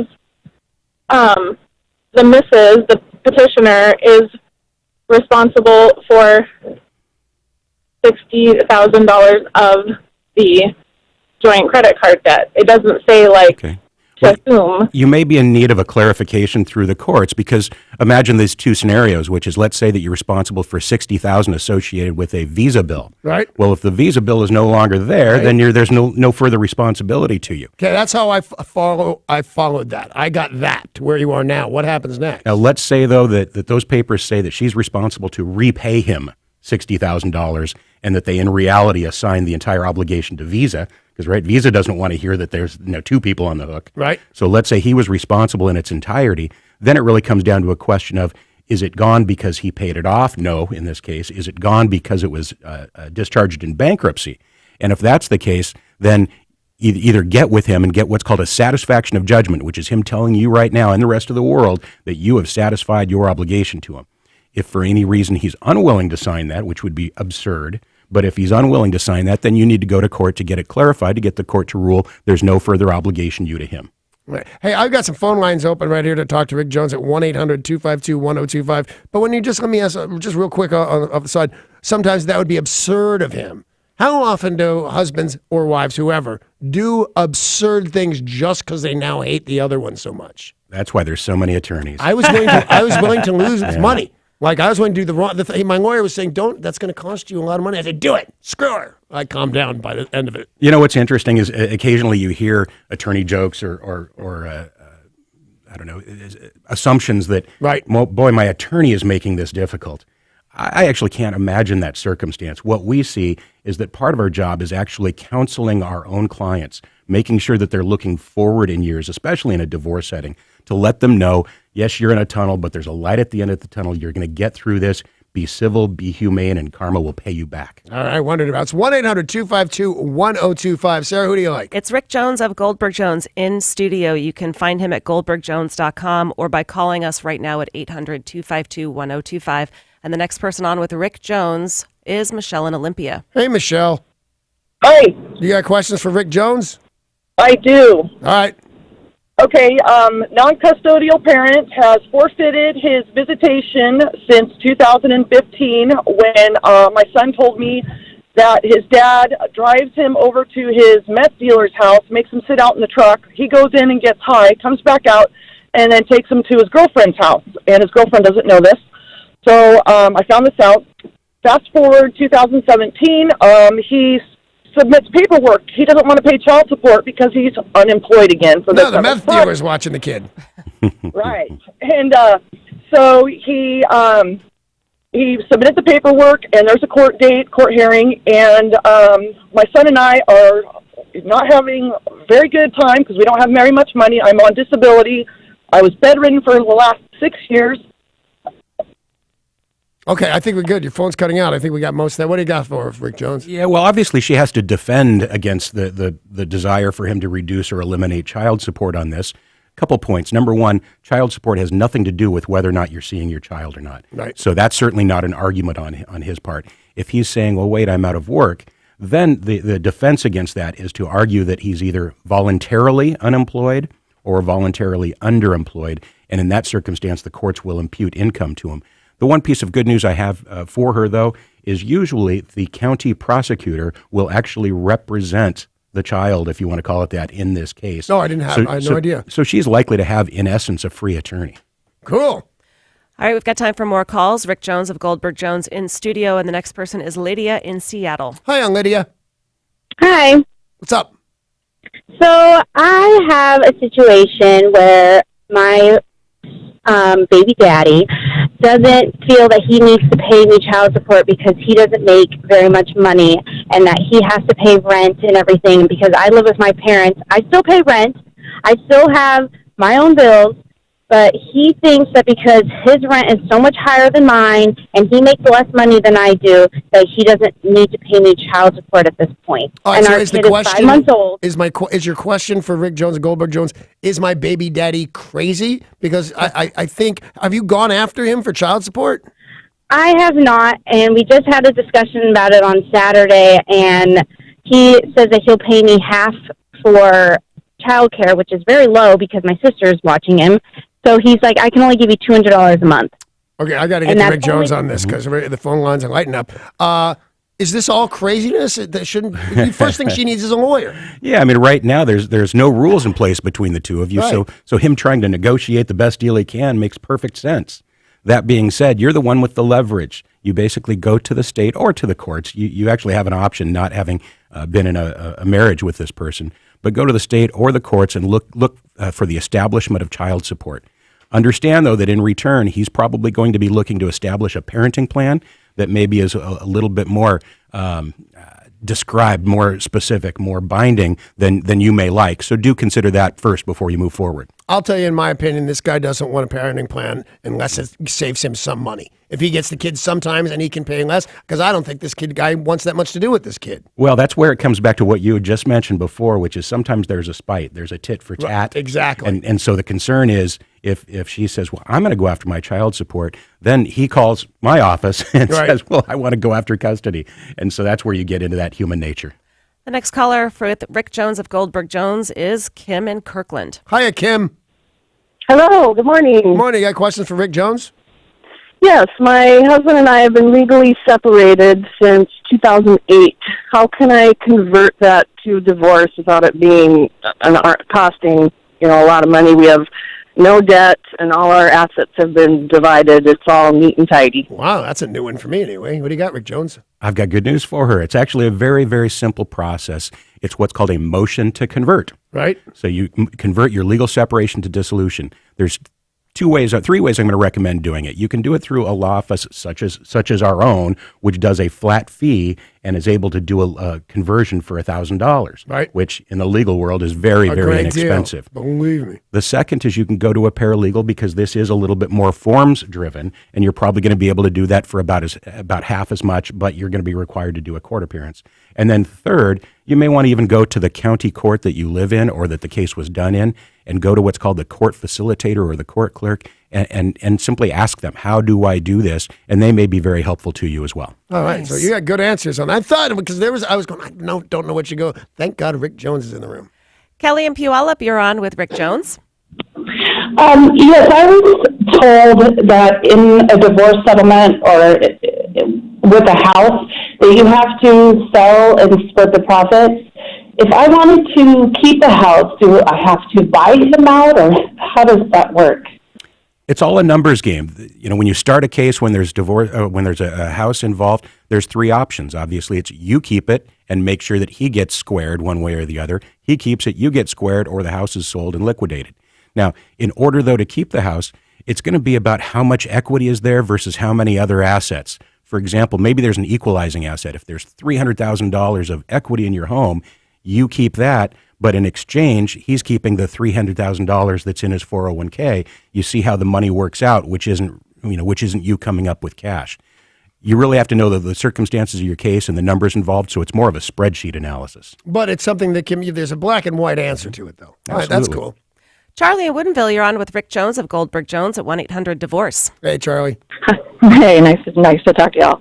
So we're dealing with a situation in our family where the other party, we are now remarried, the other party is supposed to be paying, per the divorce decree, all of the medical bills, anything that goes above and beyond the insurance and all of that coverage. And this other person has not paid anything, and we've had multiple times where it's gone to collections and everything else. How do we enforce that these medical bills get paid? We're carrying all the other debt for this other person. And you're referring to the child expenses for extraordinary medical, right? Exactly. Okay. As regards either the ex-wife or the ex-husband. Yes. Okay. Well, we don't have a debtor's prison, so you're a little bit limited in terms of the ultimate remedy for you. But the remedy is called a contempt action, and that's basically where you bring that person to court, saying, "Court, this is a simple equation. He or she was ordered to pay X. They didn't pay X. Therefore, I'm asking you for them to be held in contempt." And what that means is that the court will basically say, hey, why haven't you paid? They'll listen to the reason, but unless it's a real good reason, they're going to say, well, I'm going to order that you pay to get yourself out of contempt, and we're going to come back in 3 months to check in with you to make sure you're still on that train. Also, the courts are expected to order attorney fees if a contempt finding is had. Again, it's not a perfect remedy because, if it's the turnip, there may be no blood in that. Right. All right, we've got time for a couple more quick calls. Randall in Spokane, you're on with Rick Jones of Goldberg Jones. Hey, Randall. Hey, good morning. How you guys doing? We're all good. What do you got for Rick? So I got divorce. Kids are young, 3 and 5. Kids are now not young, 17 and 15. Got a parenting plan. I've got child support set up. The parenting plan was devised in such a manner to minimize the other party's child support, of course. But at what age do the kids get to decide? Danny, you know this one, don't you? I'm not sure because I hate being wrong. Is it when they are 18 and/or that you also have to help them go to college? Yeah, well, no, actually, it's when they're 18 years Oh, old it that is when they can actually decide, be the one to choose where they want to live. And what that means is that Washington does not recognize anything short of majority, anything short of being an adult. Now, there may be an inroad along the way, depending on what's going on, significant problems in school if they're having, or you've got a third party, meaning a counselor, a psychologist that's saying, hey, the time being spent with this other person is messing this kid up. But those are really high hurdles. All right. Well, thank you very much for that, Rick Jones. Do we have time for a last call? We do. Okay, cool. Bob in Olympia, you are our last caller. Rick Jones of Goldberg Jones, 1-800-DIVORCE. Good morning. Can you hear me? Yeah, we hear you perfectly. Okay, broke up with a girl 4 years ago. 2 years ago, she called me up and asked me if I wanted to have her boat for free. Yeah. I said yes. I took possession of the boat 2 years ago. She's been dragging her feet, giving me the title all this time, saying she can't find it. Now, 2 years later, she says she wants the boat back. Yeah? Can she take it? Well, I'll start first, and then Rick Jones can clarify. I'm going to go with you're an idiot. You know what? Some chick I'm breaking up with says, here's a thing that floats and has an internal combustion engine on it. It's going to be fine. So my vote's on idiot, but I love you that you listen to the show. Now let's go to the experts, Rick Jones. Yeah, well, first of all, this has nothing to do with divorce or family law. That's true. The fact that they... that's right. The They're funny thing is friends. when he first got on, apparently he said, I broke up 4 years ago. I thought he said I woke up with 4 years ago, which would change it a little bit, that would right? change it a lot, Rick Jones. But I mean, ultimately, she's going to characterize it as I loaned you something, now I want it back. And so is that possession's 9/10 of the law? Does that mean anything, or is that just something people say? The fact that he's got the boat. Well, that's just something people say. Well, the fact that he's got the boat right now, so far so good. Right. She's going to have to do something, but she could probably go back and repo it. They're not going to throw in jail for picking up her own boat. And you're a lucky man because if you remember what boat stands for, bring out another 1,000. They're money pits, those things. Hey, Rick Jones of Goldberg Jones, 1-800-DIVORCE. Thank you so much for coming in, as always. Treat to have you in our new studios and the first time of 2018, and we will see you next month, all right? My pleasure. Bye, Rick Jones.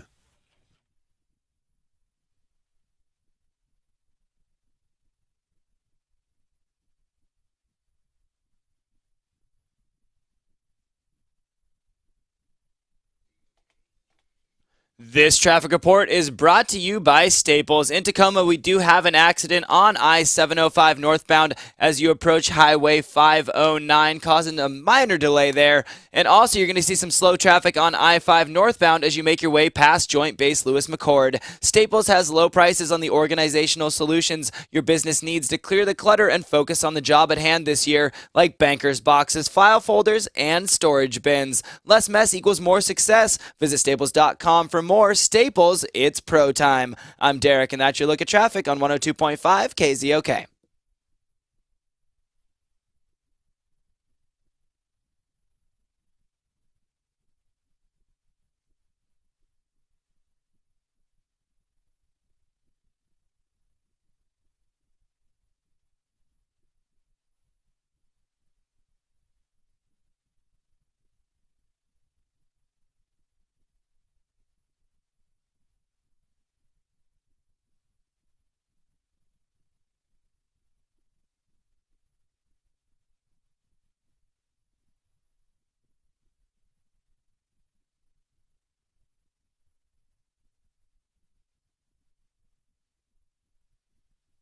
How does the expression go, man cannot live on beer alone? Something like that.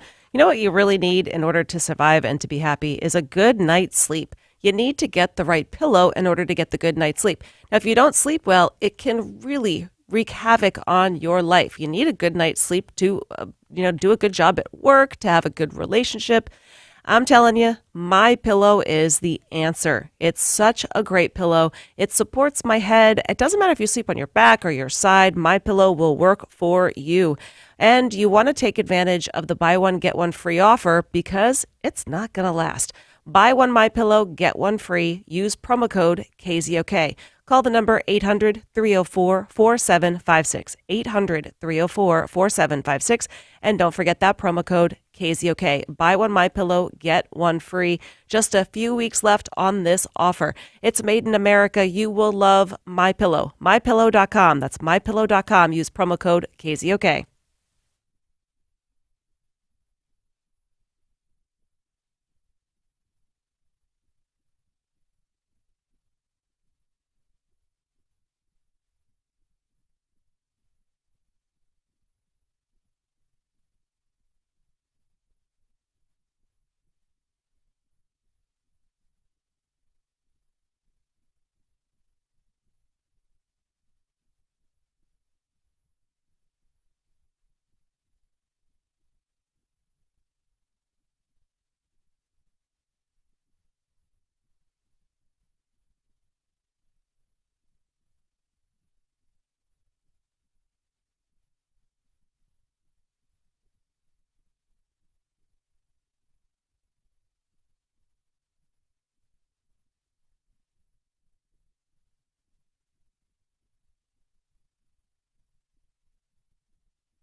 It is 8:04. That is 8:04. And I'd like to remind you that listening to this here radio station, you can get money for nothing. That's what it's called, money for nothing. It's easy to get. The money for nothing that's going on, it goes on all day long. Was it 16 times a day? Yeah. that's we right. decided that's amazing. $1,000 you can win every single hour. Keep listening to the new keyword all the time and then text it to 200, and you can win instantly. A man's rare DeLorean got destroyed in a fire last week, and he was pretty devastated. He was rear-ended. It caught fire.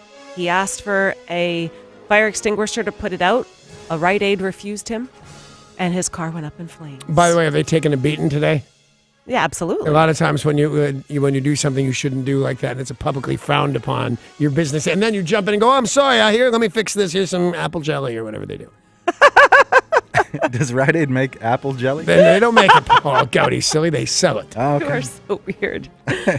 Well, David Bowie had a rare car as well, and that just sold at auction for $220,000. For a Volvo. For any Volvo. car at all that David Bowie's incredibly talented ass hit, it went for him $9 million and should have. But a lot of people want to own something because it's rare. It may not be the best, but it's rare. I had a Bruce Springsteen autographed guitar.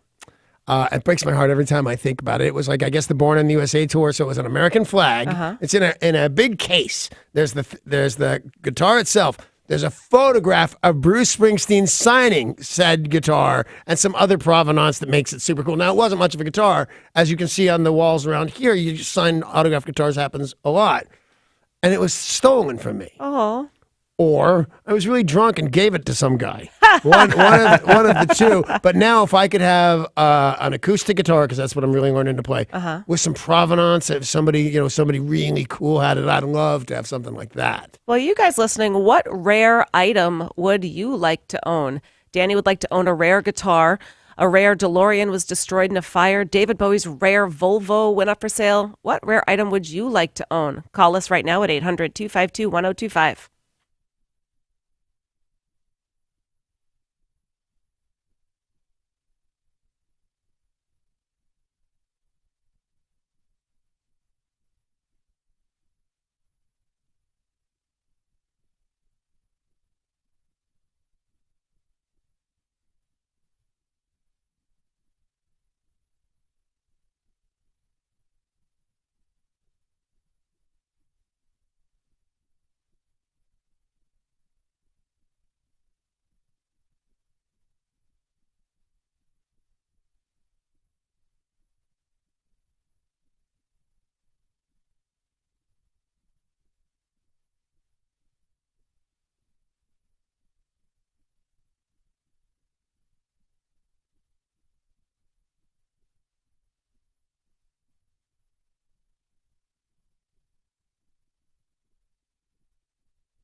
Okay, so some guy had a Volvo, and nobody cared. And then David Bowie sat down in it. Now it's $1 million for butt cheek. It's weird. So what rare thing would you like to own? That's the question we're asking at 800-252-1025.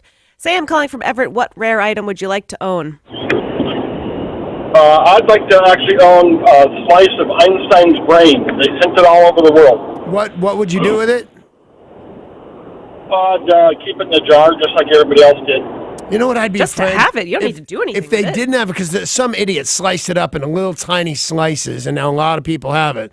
If it weren't in horrible formaldehyde, I might eat it. Ew, why? Ew. Because it wouldn't. It's gonna make you smarter. Yes, it'd give you like superpowers. But what is there above genius though? I mean, That's you're true, already a really. genius. Where Although can you go from there? I wouldn't play Scrabble with that guy. He might Yeah. be. Einstein might be brighter than me. I'm not sure. What rare item would you like to own? That's the question. Call 800-252-1025 to answer. Aaron in Tacoma, good morning. Good morning. Morning. I would say the winning lottery ticket from the last Mega Millions jackpot. Well, I see your evil, horrible point. Because that does make perfect sense. Very clever. Although he needed to have it on the Friday or Yeah, Saturday, not this- now. yeah. Wouldn't it be weird you get your wish granted and you went, no, you weren't specific. It was already that's cashed right, that's- in, yeah. You lose, dude. Bummer. But nice try there, and I like your style. A man's rare DeLorean was destroyed in a fire. David Bowie's rare Volvo sold for $220,000. That's why we're asking, what rare item would you like to own? Brian in Fife. Hey, Brian. I'd like to have a lunar module is what I'd settle for, but I really want a space shuttle.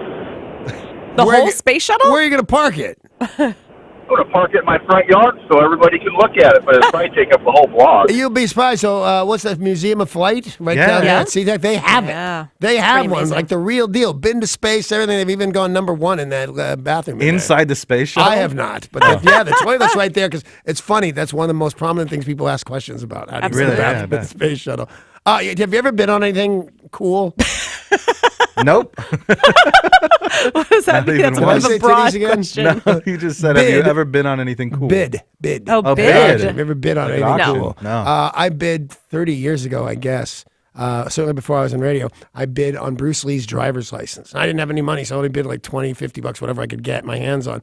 Went for $16,000. Company of Bruce That's Lee's a driver's lot. license. But it'd still be bitching to own. Wouldn't that be cool to have that right in your wallet? That'd be awesome. Wahoo! Well, I People don't would want this. assume it's fake though if you're carrying it around in your wallet. Not me. for Everybody sure. believes everything I say. Yeah. He's going to put the space shuttle on his front yard, but I'm going to put SpaceX, and then I'll just have a giant Who's-Its in my front yard. Or The SpaceX just have it rocket? blow up and lose all its cargo all the time. Aren't they in the paper right now for losing a gazillion-dollar spy satellite? They didn't lose it, though. For some reason, they just didn't disclose where it was. They had a successful launch, and it's No. I mean, everyone speculated that it had not been successful. They said it's top They've secret. been real quiet about whether their missions are successes or not. Yeah. Okay. Bill in Lakewood, what rare item would you like to own? The original pinned lyrics to Lucy in the Sky with Diamonds that John Lennon brought into the studio.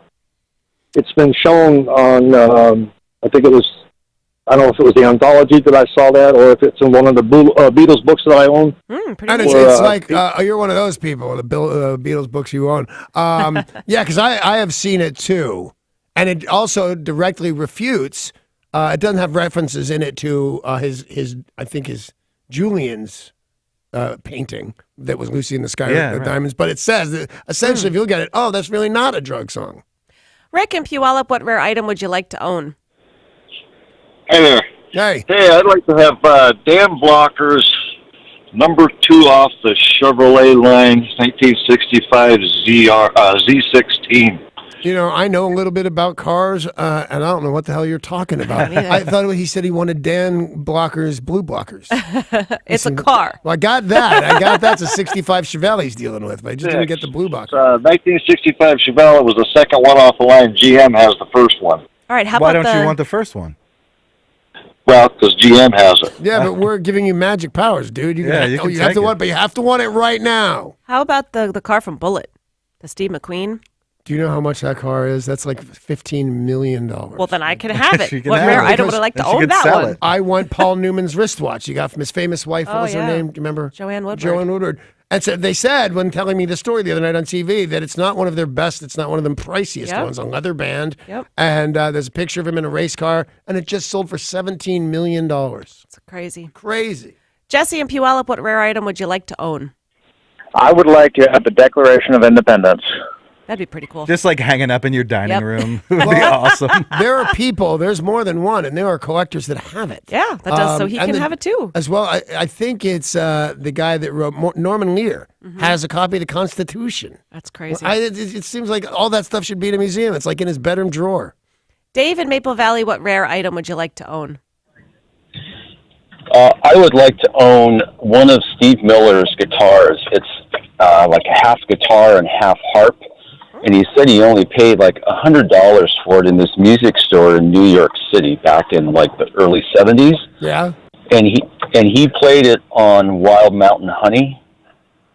And he tells the story at the concerts where he's been offered like almost $1 million for it, but won't sell it. Go on up to the Wow. San One of a Juans and kind. take it. Well, see, that's the thing on this stuff with because I would love an acoustic guitar specifically with a great story. But if a great guitar player played it, it's out of my league. I can't afford it. I could maybe get a guitar signed by Peter Tork. And that's about it. Trumpet Dave and Milton, what rare item would you like to own? Well, I've only seen one, but a singing unicorn. You've only seen one, huh? Yeah. Where'd I you might have see been it? high.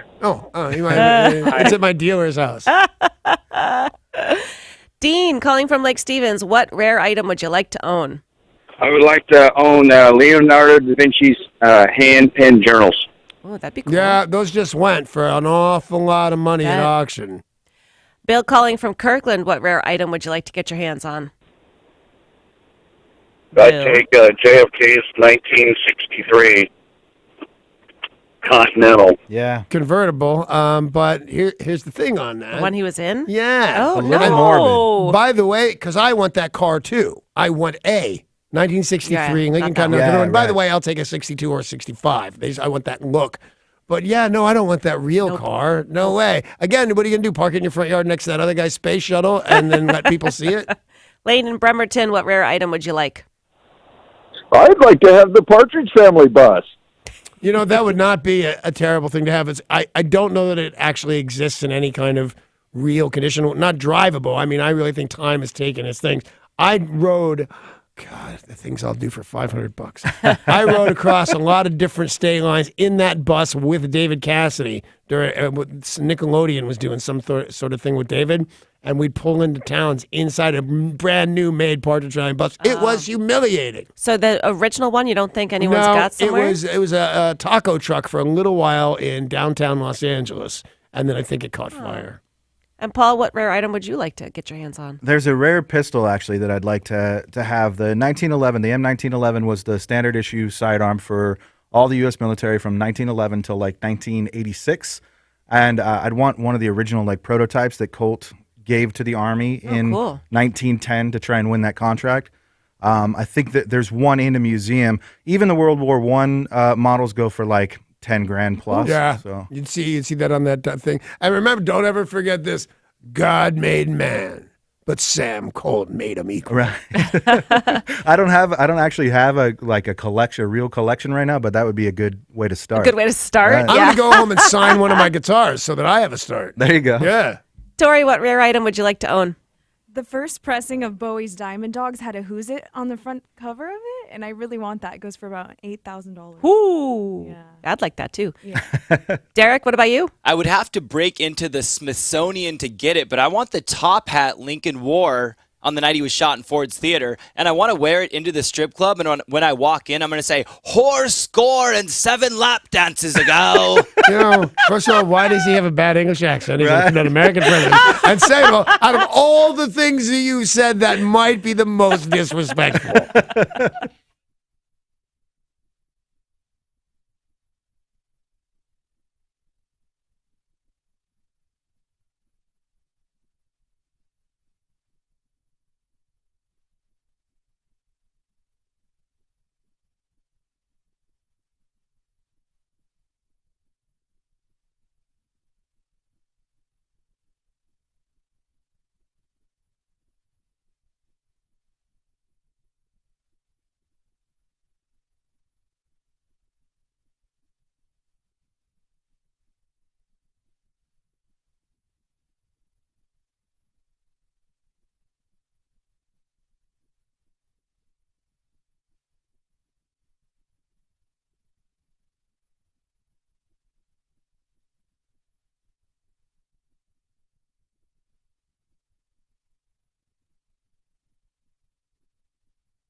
This traffic report is brought to you by Staples. In Tacoma, we do have an accident on I-705 northbound as you approach Highway 509. And you're also going to see some slow traffic on I-5 southbound in Fife between 54th Avenue and the Tacoma Dome. Staples has low prices on the organizational solutions your business needs to clear the clutter and focus on the job at hand this year, like bankers boxes, file folders, and storage bins. Less mess equals more success. Visit staples.com for more. Staples, it's pro time. I'm Derek, and that's your look at traffic on 102.5 KZOK.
This is Tori with your weather report brought to you by Staples. It is currently 42 degrees in Seattle under cloudy skies. It's going to be a high of 45 today and a low of 41 with rain showers coming in this afternoon and evening. Staples has low prices on the organizational solutions your business needs to clear the clutter and focus on the job at hand this year, like banker's boxes, file folders, and storage bins. Less mess equals more success. Visit staples.com for more. Staples, it's pro time. Now to Danny and Sarah on 102.5 KZOK.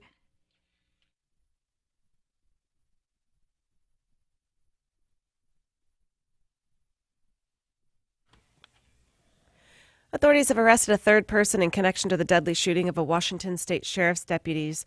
A 52-year-old woman believed to be the getaway driver for the two suspects in that attempted home invasion was arrested on suspicion of first-degree rendering criminal assistance. The investigators say she was supposed to be the getaway driver, but she took off and abandoned them. The woman was reportedly aware that the suspects were planning to unlawfully enter that home, and they will be facing charges. All those two remaining are in custody now. Yeah, she needs to cop a plea like yesterday because she stands as completely, according to the law, 100% accused of first-degree murder. You're any part of it, you're all in. That's how the law reads on this. But they'll tell right now, say he did it, you saw him, they talked, whatever it is, and we'll get you 30 years. But that lady needs to cop right now before she finds herself possibly on death. Do we have a death row? No. Okay, this in solitary confinement as a cop killer. You should cop in a hurry, although to be honest with you, I don't know why I'm giving this so much thought. I don't care what happens to this lady. Two men were shot during an exchange of gunfire at a home in Olympia, and police are asking for the public's help in locating the suspect, who is at large after fleeing the scene. The drama unfolded about 10:45 p.m. Officers and medics responded to reports of shots fired. When they arrived, two male victims were outside the home with gunshot wounds. They were taken to the hospital. Preliminary investigation found that a third person was the shooter and fled. So I thought they had like a duel or something. No, it looks like the two men went to the home for an unknown reason.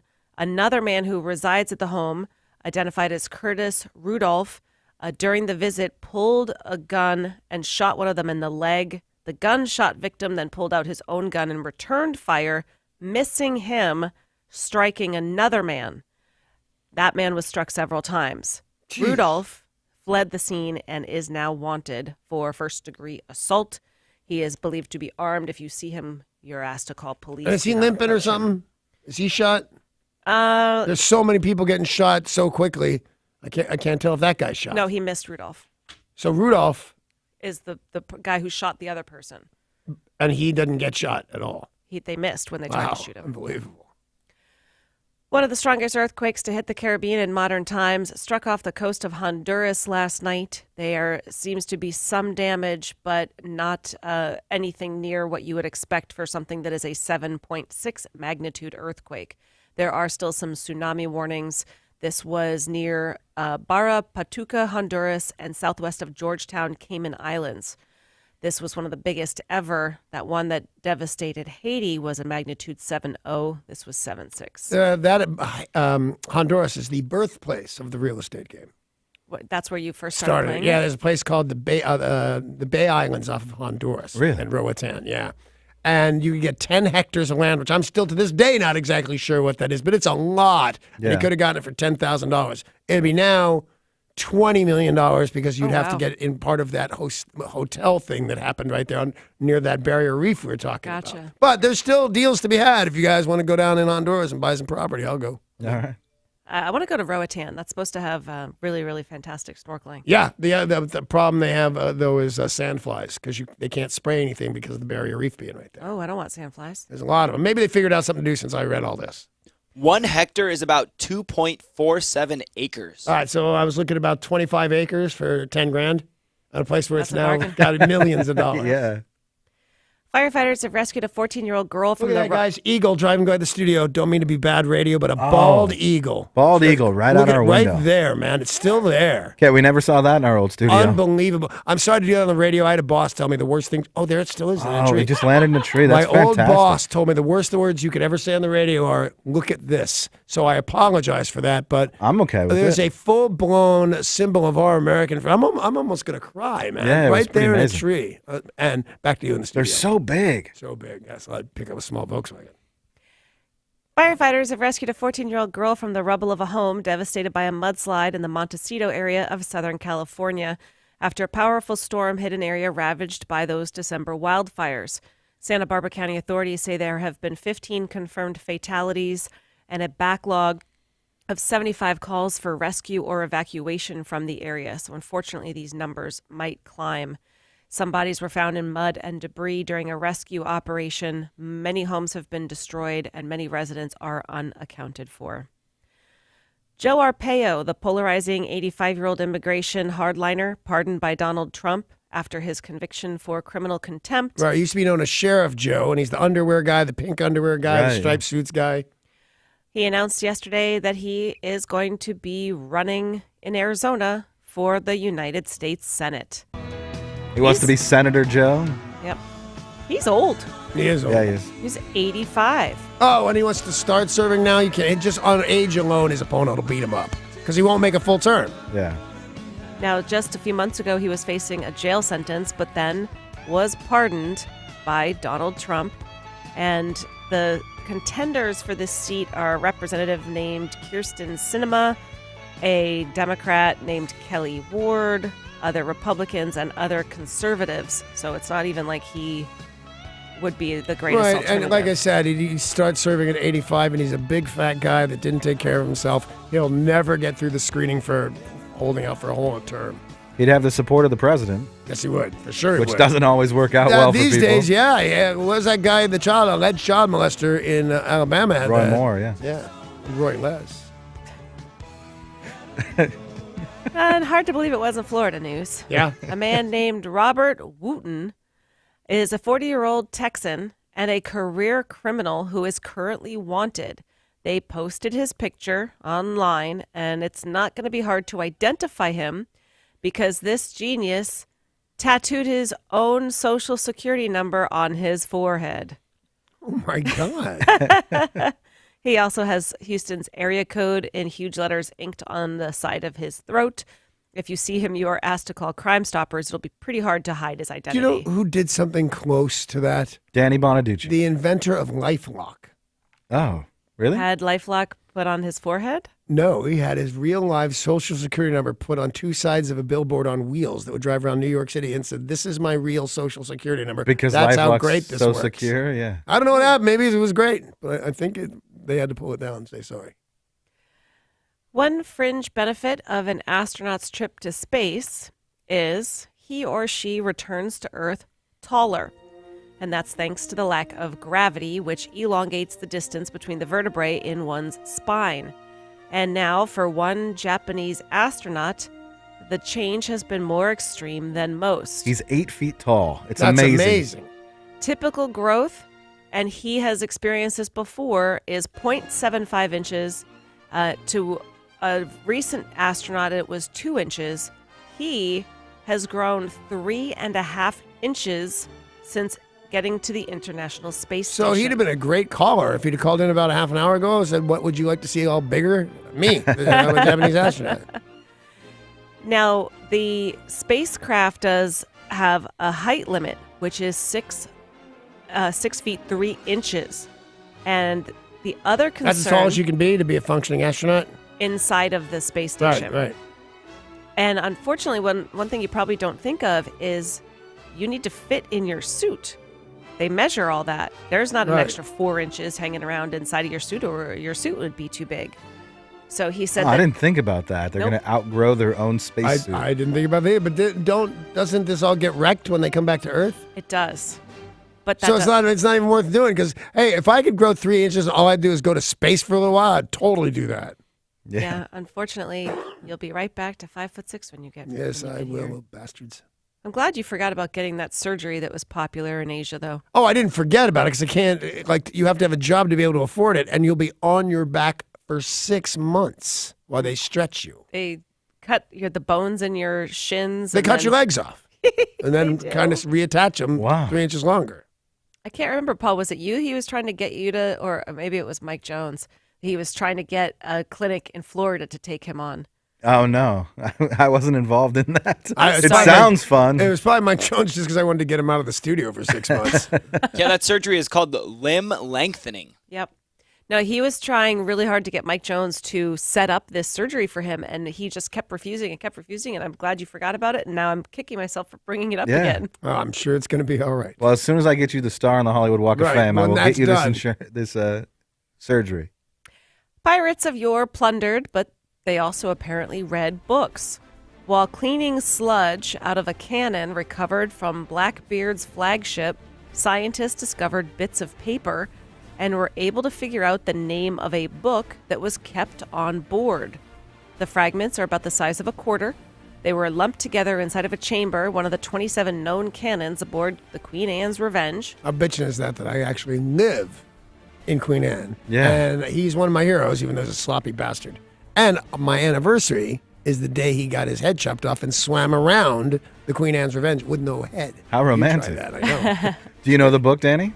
Which book? That they No, found I don't. on board? No. It's the first time hearing it. Penthouse was the name of the book. Right on. They're able to piece it back together.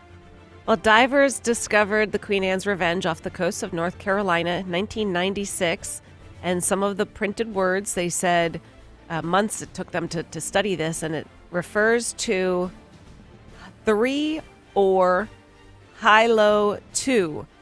So now researchers... Which one is it, 3 or Hilo 2? I think it's a game. Well, no, they're saying that this is a book. Hilo likely referred to a Spanish settlement in Peru, and researchers say that the book that it appears to be is A Voyage to the South Sea and Round the World.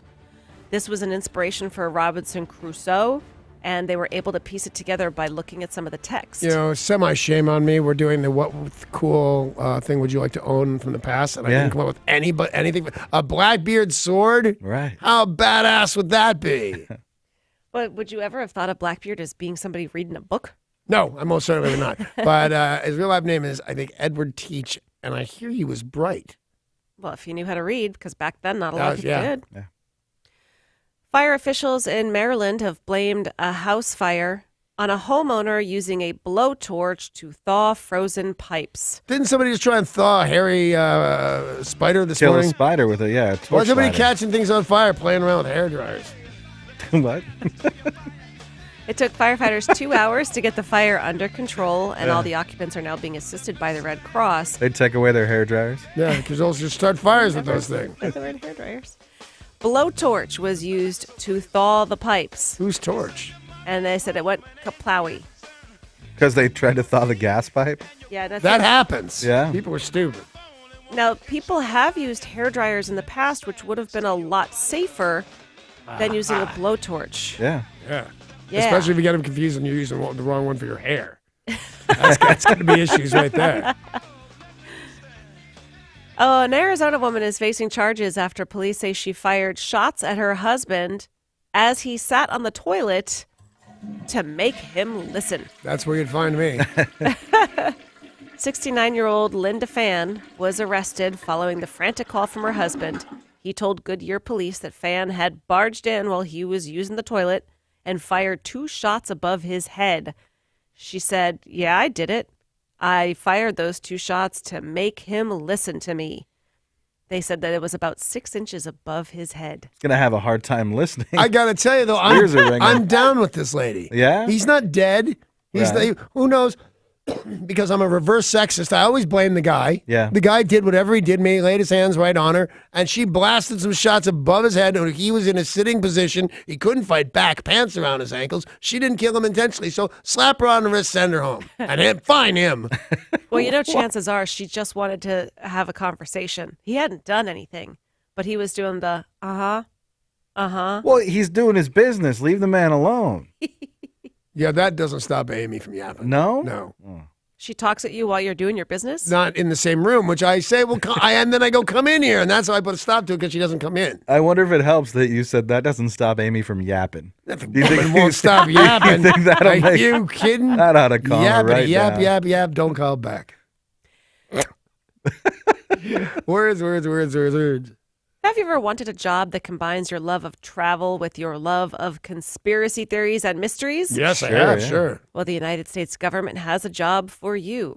There's a new posting on the government's website.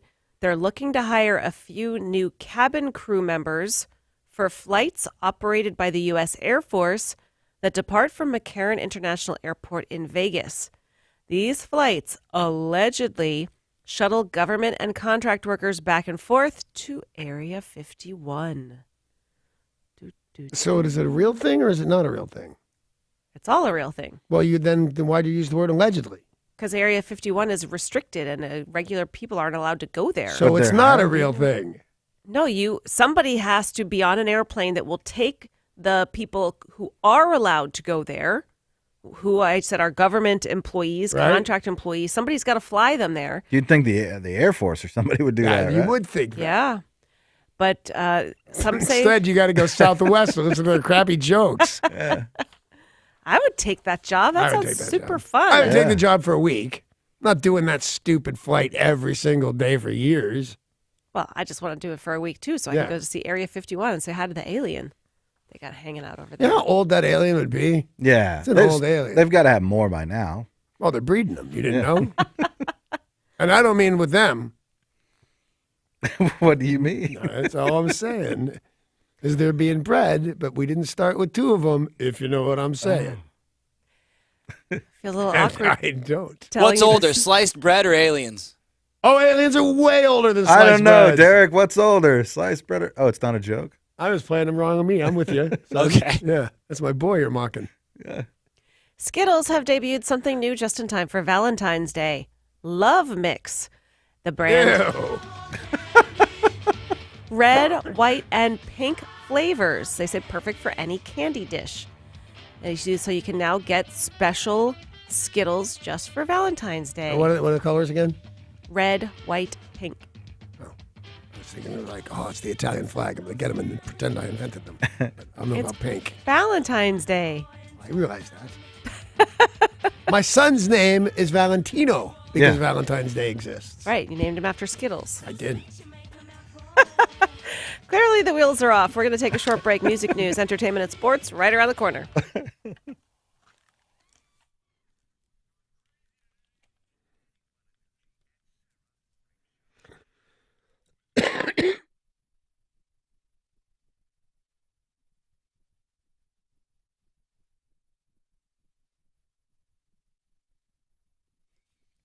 This traffic report is brought to you by Staples. You're going to see some stop and go traffic on I-5 northbound between Boeing Access Road and Union Street. And in I-5 southbound in Tacoma, we have an accident blocking the right lane at East L Street. Staples helps you keep your ink stocked and your business moving this year. Right now at Staples, buy 1 HP ink and get a second 30% off. So you can stock up and save. Ends 113. Restrictions may apply. See store or staples.com for details. Staples, it's pro time. I'm Derek, and that's your look at traffic on 102.5 KZOK.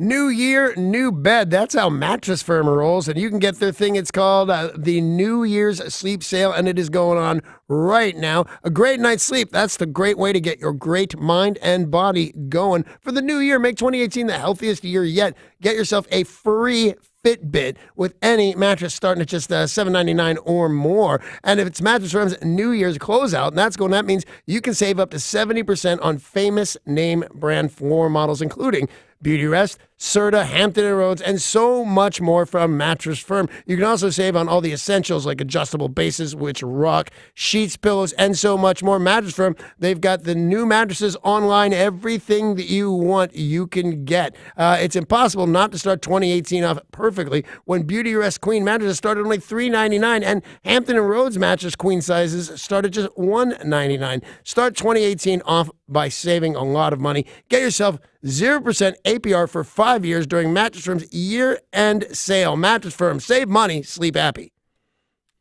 What the fuck was all that about?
Bruce Springsteen is doing something pretty cool.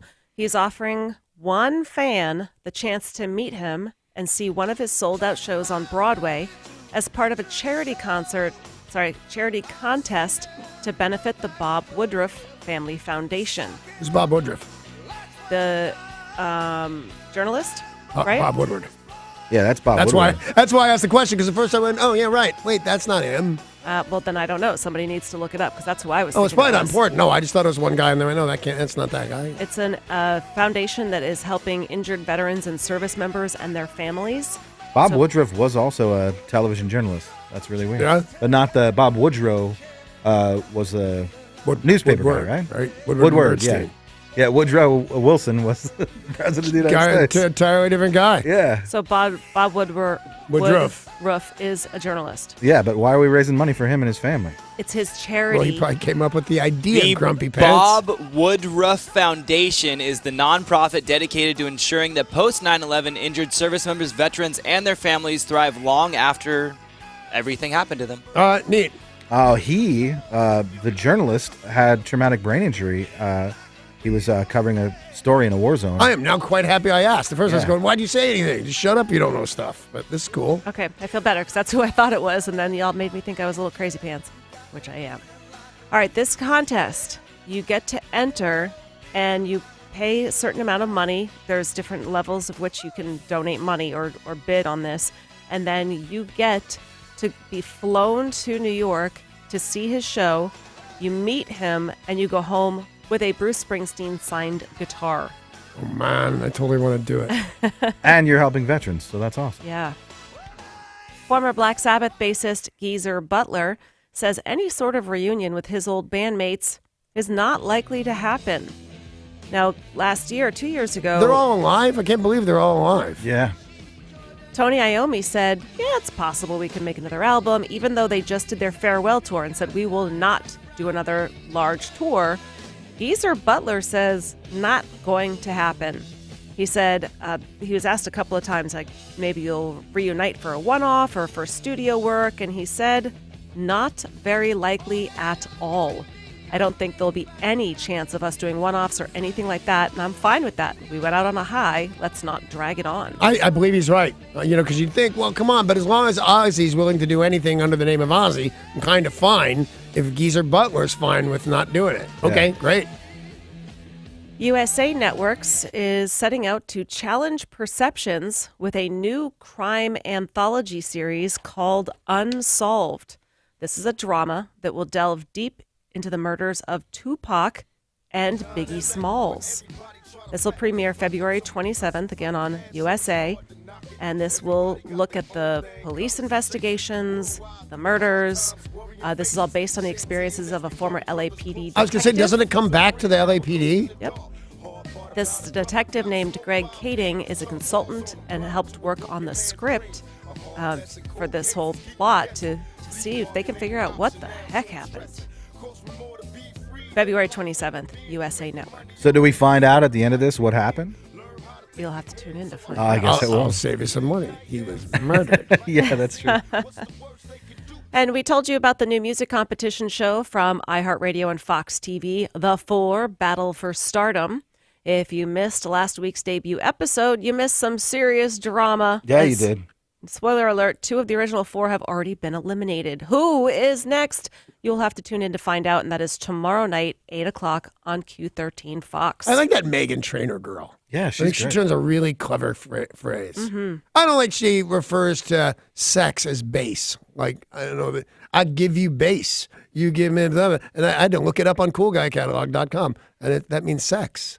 CoolGuyCatalog.com. What is CoolGuyCatalog.com? I have no idea, but that is in fact what I saw it on an interview. That's I give For a you base. euphemism? You give me, yeah, I don't like it. Because it also seems like she's trading it. I give you base. You give me this thing, whatever that. I can't I don't remember. know. Is that all about that bass, that song? Actually, it's the follow-up song. But that's all Give You about that Bass? bass means that, yes. Oh, wow. Kensington Palace confirmed that Prince Harry's fiancée Meghan Markle has shut down her social media accounts in line with a royal tradition. She closed her Facebook, Twitter, and Instagram accounts, And some people got concerned when she did this, but they said that's just the way we do just it. the way it goes. Can we start that here? No. Like maybe with the president? Totally thinking that, and apparently we don't have that. They'll be marrying May 19th at Windsor Castle. Should be quite an event. Bill Skarsgård. He went from being the lesser Skarsgård to a horror movie icon thanks to his performance as Pennywise in It. There's only one Pennywise, and it's Tim Curry. Well, a lot of people would beg to differ because this movie was a blockbuster. It was huge. He said it's been a boon to his career, but it's had some unexpected drawbacks. He said playing Pennywise was like being in a destructive relationship. People don't realize it until they're out of it. All your friends say you need to dump her, she's ruining your life, and then you go home and you realize they were true. He said Pennywise nightmares. After playing Pennywise, he has been plagued by nightmares, which is understandable because he was scary. Really, I have terrible dreams of going from kind of a nobody to this huge actor star now because I played a clown for $5 or whatever he got. Tell him to shut up. It doesn't matter what he says because he's not the real Pennywise. You're earning some points at home. Yeah, that's exactly what's happening. She might have heard that thing about me yapping on the potty. Well, let's not bring it back up just in case. Yeah. Oh, yeah, thanks. Hulu announced it ended its fiscal 2017 year with more than 17 million subscribers in the United States. Who knew Hulu? Yeah, it's a huge increase for them. They've had a lot of big shows, including The Handmaid's Tale. They said the biggest shows that were watched, Law & Order SVU, This Is Us, and The Handmaid's Tale. The biggest comedies, South Park, Family Guy, and Bob's Burgers. Obviously not all of those their own, but that Hulu is killing it right now. I've recently come to start enjoying Bob's Burgers. I thought it was really stupid, but I give it another try, and it's pretty funny. Why did you think it was stupid? Is that the one that told a bad joke about you? They all tell bad jokes Or was about that me. the Cleveland show? That was the Cleveland show. That still narrowed the field. Every single one of my cartoons that I like has told a Danny Bondici joke at some point or another. So I have to be willing to write that off. No, I found out the voice of Bob is also the voice of Archer, and that guy makes me crack up every time I hear him. Some really funny comedians involved with Bob's Burgers. But big stars. I've never been able to get into it. Molly Shannon did a voice on yesterday's. Megan Mullally's the sister-in-law.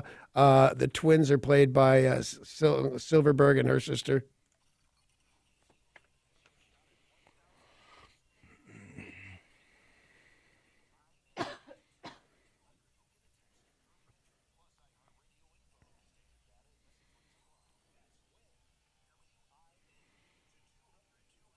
Another chance for you to win $1,000 right there. KZOK.com for all the details. ABC's reboot of American Idol, which will premiere later this spring, will no longer air the show's iconic bad auditions. Bullying. They said it doesn't feel comfortable to put borderline unstable people up on stage and laugh at them. That's why we watch. Yep. Yeah. No, but there it is. It's bullying. I knew it was, I'm surprised it took this long because you know who should have started this is that Sam Hung. Is that his name? William Hung. William Hung. Oh, he was great. He was mentally challenged for sure and made me laugh, and he seemed happy, and I seemed happy. We all seemed happy. He made a buck off it, too, Made right? a lot of bucks off it. Well, he actually spoke out this morning and said, crazy, that's why people watch. He's right. That getting rid of that This is all, all this. And I hate to agree with President Trump on this, but I do. He says, the political correctness that's going on in the world today is going to just stifle your freedoms. And damn if he's not right. What's William Hung going to do? Katy Perry, who is a judge, said, literally, we are wasting our time if we're not finding another star. I take it very seriously. I don't care for her. I mean, people certainly are going to watch the first week or two less. Absolutely. I would only tune into those first few episodes. Well, and it was all Simon Cowell was the guy who was mean, and he was funny. Like, the way he insulted people was hilarious. If your judges aren't funny mean, then what's the point? Well, but I think these are two separate things. 'Cause I believe that I could be funny mean without doing what would be considered bullying. But then jump over to what is considered bullying. Funny every time. Make somebody cry. Great TV. Yeah. On two different occasions, I made a guest on the other half cry, and they had deserved it. I felt good about myself. Yeah. Why did you make them cry? I don't remember anymore. Because they deserved it. One was having an affair, cheating on her husband, and he found out, and I don't know how you end up on a Dick Clark television show talking about this. but I was really mean to her. And I said, you're sleeping with someone else's husband. How could you? And the staff was just staring at me because I was sleeping with this producer. Oh, that I wasn't married to. jeez. Oh, some of the actors on the TV show Scrubs were asked about getting the show back together again. And Zach Braff said, absolutely, we would love to. Now, it ended in 2009. It was very, very popular. And they said, I don't know that we would do a traditional TV show, but we have thought about doing a TV movie. Actress Sarah Chalk, who played Dr. Elliot Reed, also said, would I do a Scrubs reunion movie? Hell yes. Hell yes. Now, that's kind of all there is for now. Somebody would have to write it and then agree to air it. Never saw that show, but I heard it was very good. It was funny. It was funny. Let's take a look at sports. Sports brought to you by Bradley Johnson Attorneys. If you're facing a DUI, call 1-800-DUI-AWAY. That's 1-800-DUI-AWAY. The Seahawks have reportedly fired 7-year offensive coordinator Darrell Bevel, according to Pro Football Talk. He was originally hired by Pete Carroll in 2011. Of course, missing playoffs, it's no surprise to people that him and that several other people could also be on their way out. A lot of fans have been calling for Darrell Bevel's firing for the last few seasons. Yeah. So it's the Super Bowl. If you can't get enough of Justin Timberlake after watching his Super Bowl halftime show on February 4th, all you need to do is stick around after the game to watch him hang out with Jimmy Fallon. Oh, this is not like an old thing. Eh? When you say, if you haven't had enough of that, so this hasn't happened. This is happening next February. Super Bowl hasn't happened yet. Right, I realize that, but others have. I Yeah. don't know who all the entertainers were. Okay. Oh, he'll be this year's halftime Cool. show.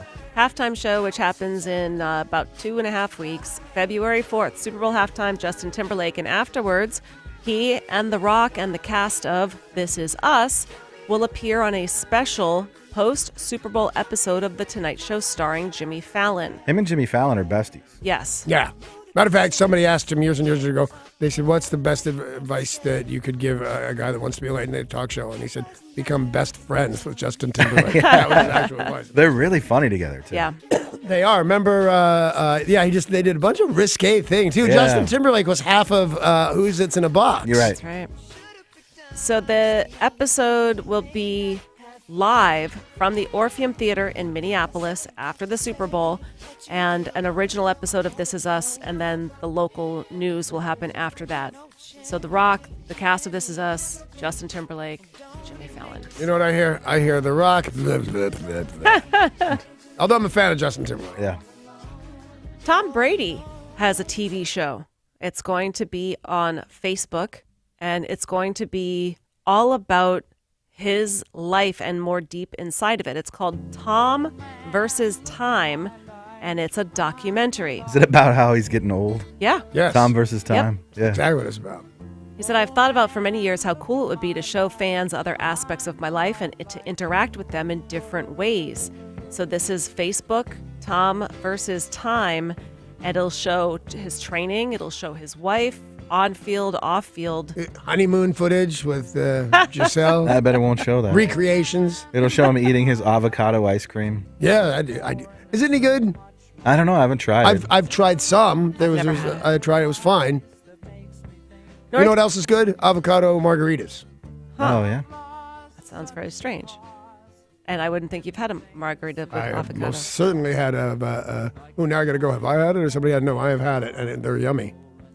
North Korea is going to be sending a delegation to the 2018 Winter Olympics taking place in South Korea. That's according to officials. This is a breakthrough announcement that came as their countries met for the first time in several years. The delegation will include athletes, officials, and a group of cheerleaders. Plus, a military hotline between the two nations that had been suspended was reinstated today. Yeah, it sounds less dramatic when you go the two, because they got nukes, man, and one of them seems to be crazy to me. So we're going to talk for the first time since 2015. This looks kind of nice of us. But is that a thing? Cheerleaders at the Olympics? Not to my knowledge, but what does North Korea do that's normal? Nothing. And by the way, yes. Really? Yeah. I haven't seen the U.S. cheerleading squad either. for the Olympics. Are they team. not called cheerleaders? There's something, they catch flags or something. Am I thinking about high school? I don't. Yeah, I I don't went to recall one of them. seeing cheerleaders at the What Olympics. does it know? but Rhythmic gymnastics? Oh, That's yeah. not yeah. a They catch cheerleader. They catch a flag. They have like a That's a- ribbon. that's a They have a competitor. ribbon. Dance around with a ribbon. I don't Right. think that's the cheerleading squad. It's not. They dance with and then Those grab are a flag. athletes or Those are competitors. Those are athletes. We do have a look at who Although will be competing. he's kind of right. If you throw Thank a you. guy in a chair in there, it's not much different than what Derek sees on Thursday nights when he goes out to the club. Two people will Yes. be competing, Ryom Tae-ok and Kim Joo-sik of North Korea. They're not expected to win, but they are going to be competing as figure skaters. They're going to they barely just eked their way in. They finished 15th at the World Skating Championships last year, but that's who will be competing for North Korea. And that's it? Skates? Just the skates. That's all they get? Yep. They didn't, Well, I mean, they you have should to practice qualify. more. Right. They don't have a lot of top athletes coming out of North Well, Korea. that's because you got to feed them. Yeah. And tomorrow night, UW and WSU both take to the court. UW versus Cal, 8 o'clock tip-off. WSU versus Stanford, 6 o'clock tip-off tomorrow. I want to remind you guys that you have another chance to win your way into those to the Seattle Thunderbirds Kelowna Rockets game happening on Thursday at the Kelowna Rockets are going down in flames. Yeah. the Acesso Shower Center. Make sure to join us for that. It's Friday night, the game. Yes, thank you. But you have a chance to win tomorrow. Yep. Right. They're Oh, going that's down tough. in flames. They're going down in flames. You know who else likes to go down in flames? Who's Well, that? now I should probably rephrase. Probably us. It might be me, accomplished. Paul. You never know. But it's also my good friend Steve Slayton, who's going to come in there on fire. You don't know. And he's going to play some classic rock and roll for your listening pleasure. So we will get out of his way. Bye.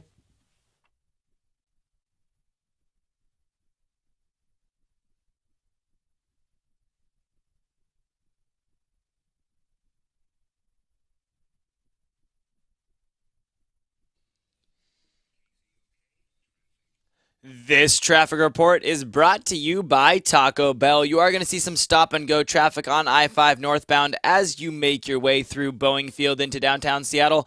And on I-5 southbound, we have an accident near Shoreline, right at Highway 104. These rumors about the Balluminati might be true. Taco Bell's new $1 breakfast stacker is way more delicious than dollar food should be. 3 layers of eggs and cheese wrapped in a warm tortilla for just $1? How? Try the $1 breakfast stacker for yourself today. I'm Derek, and that's your look at traffic on 102.5 KZOK.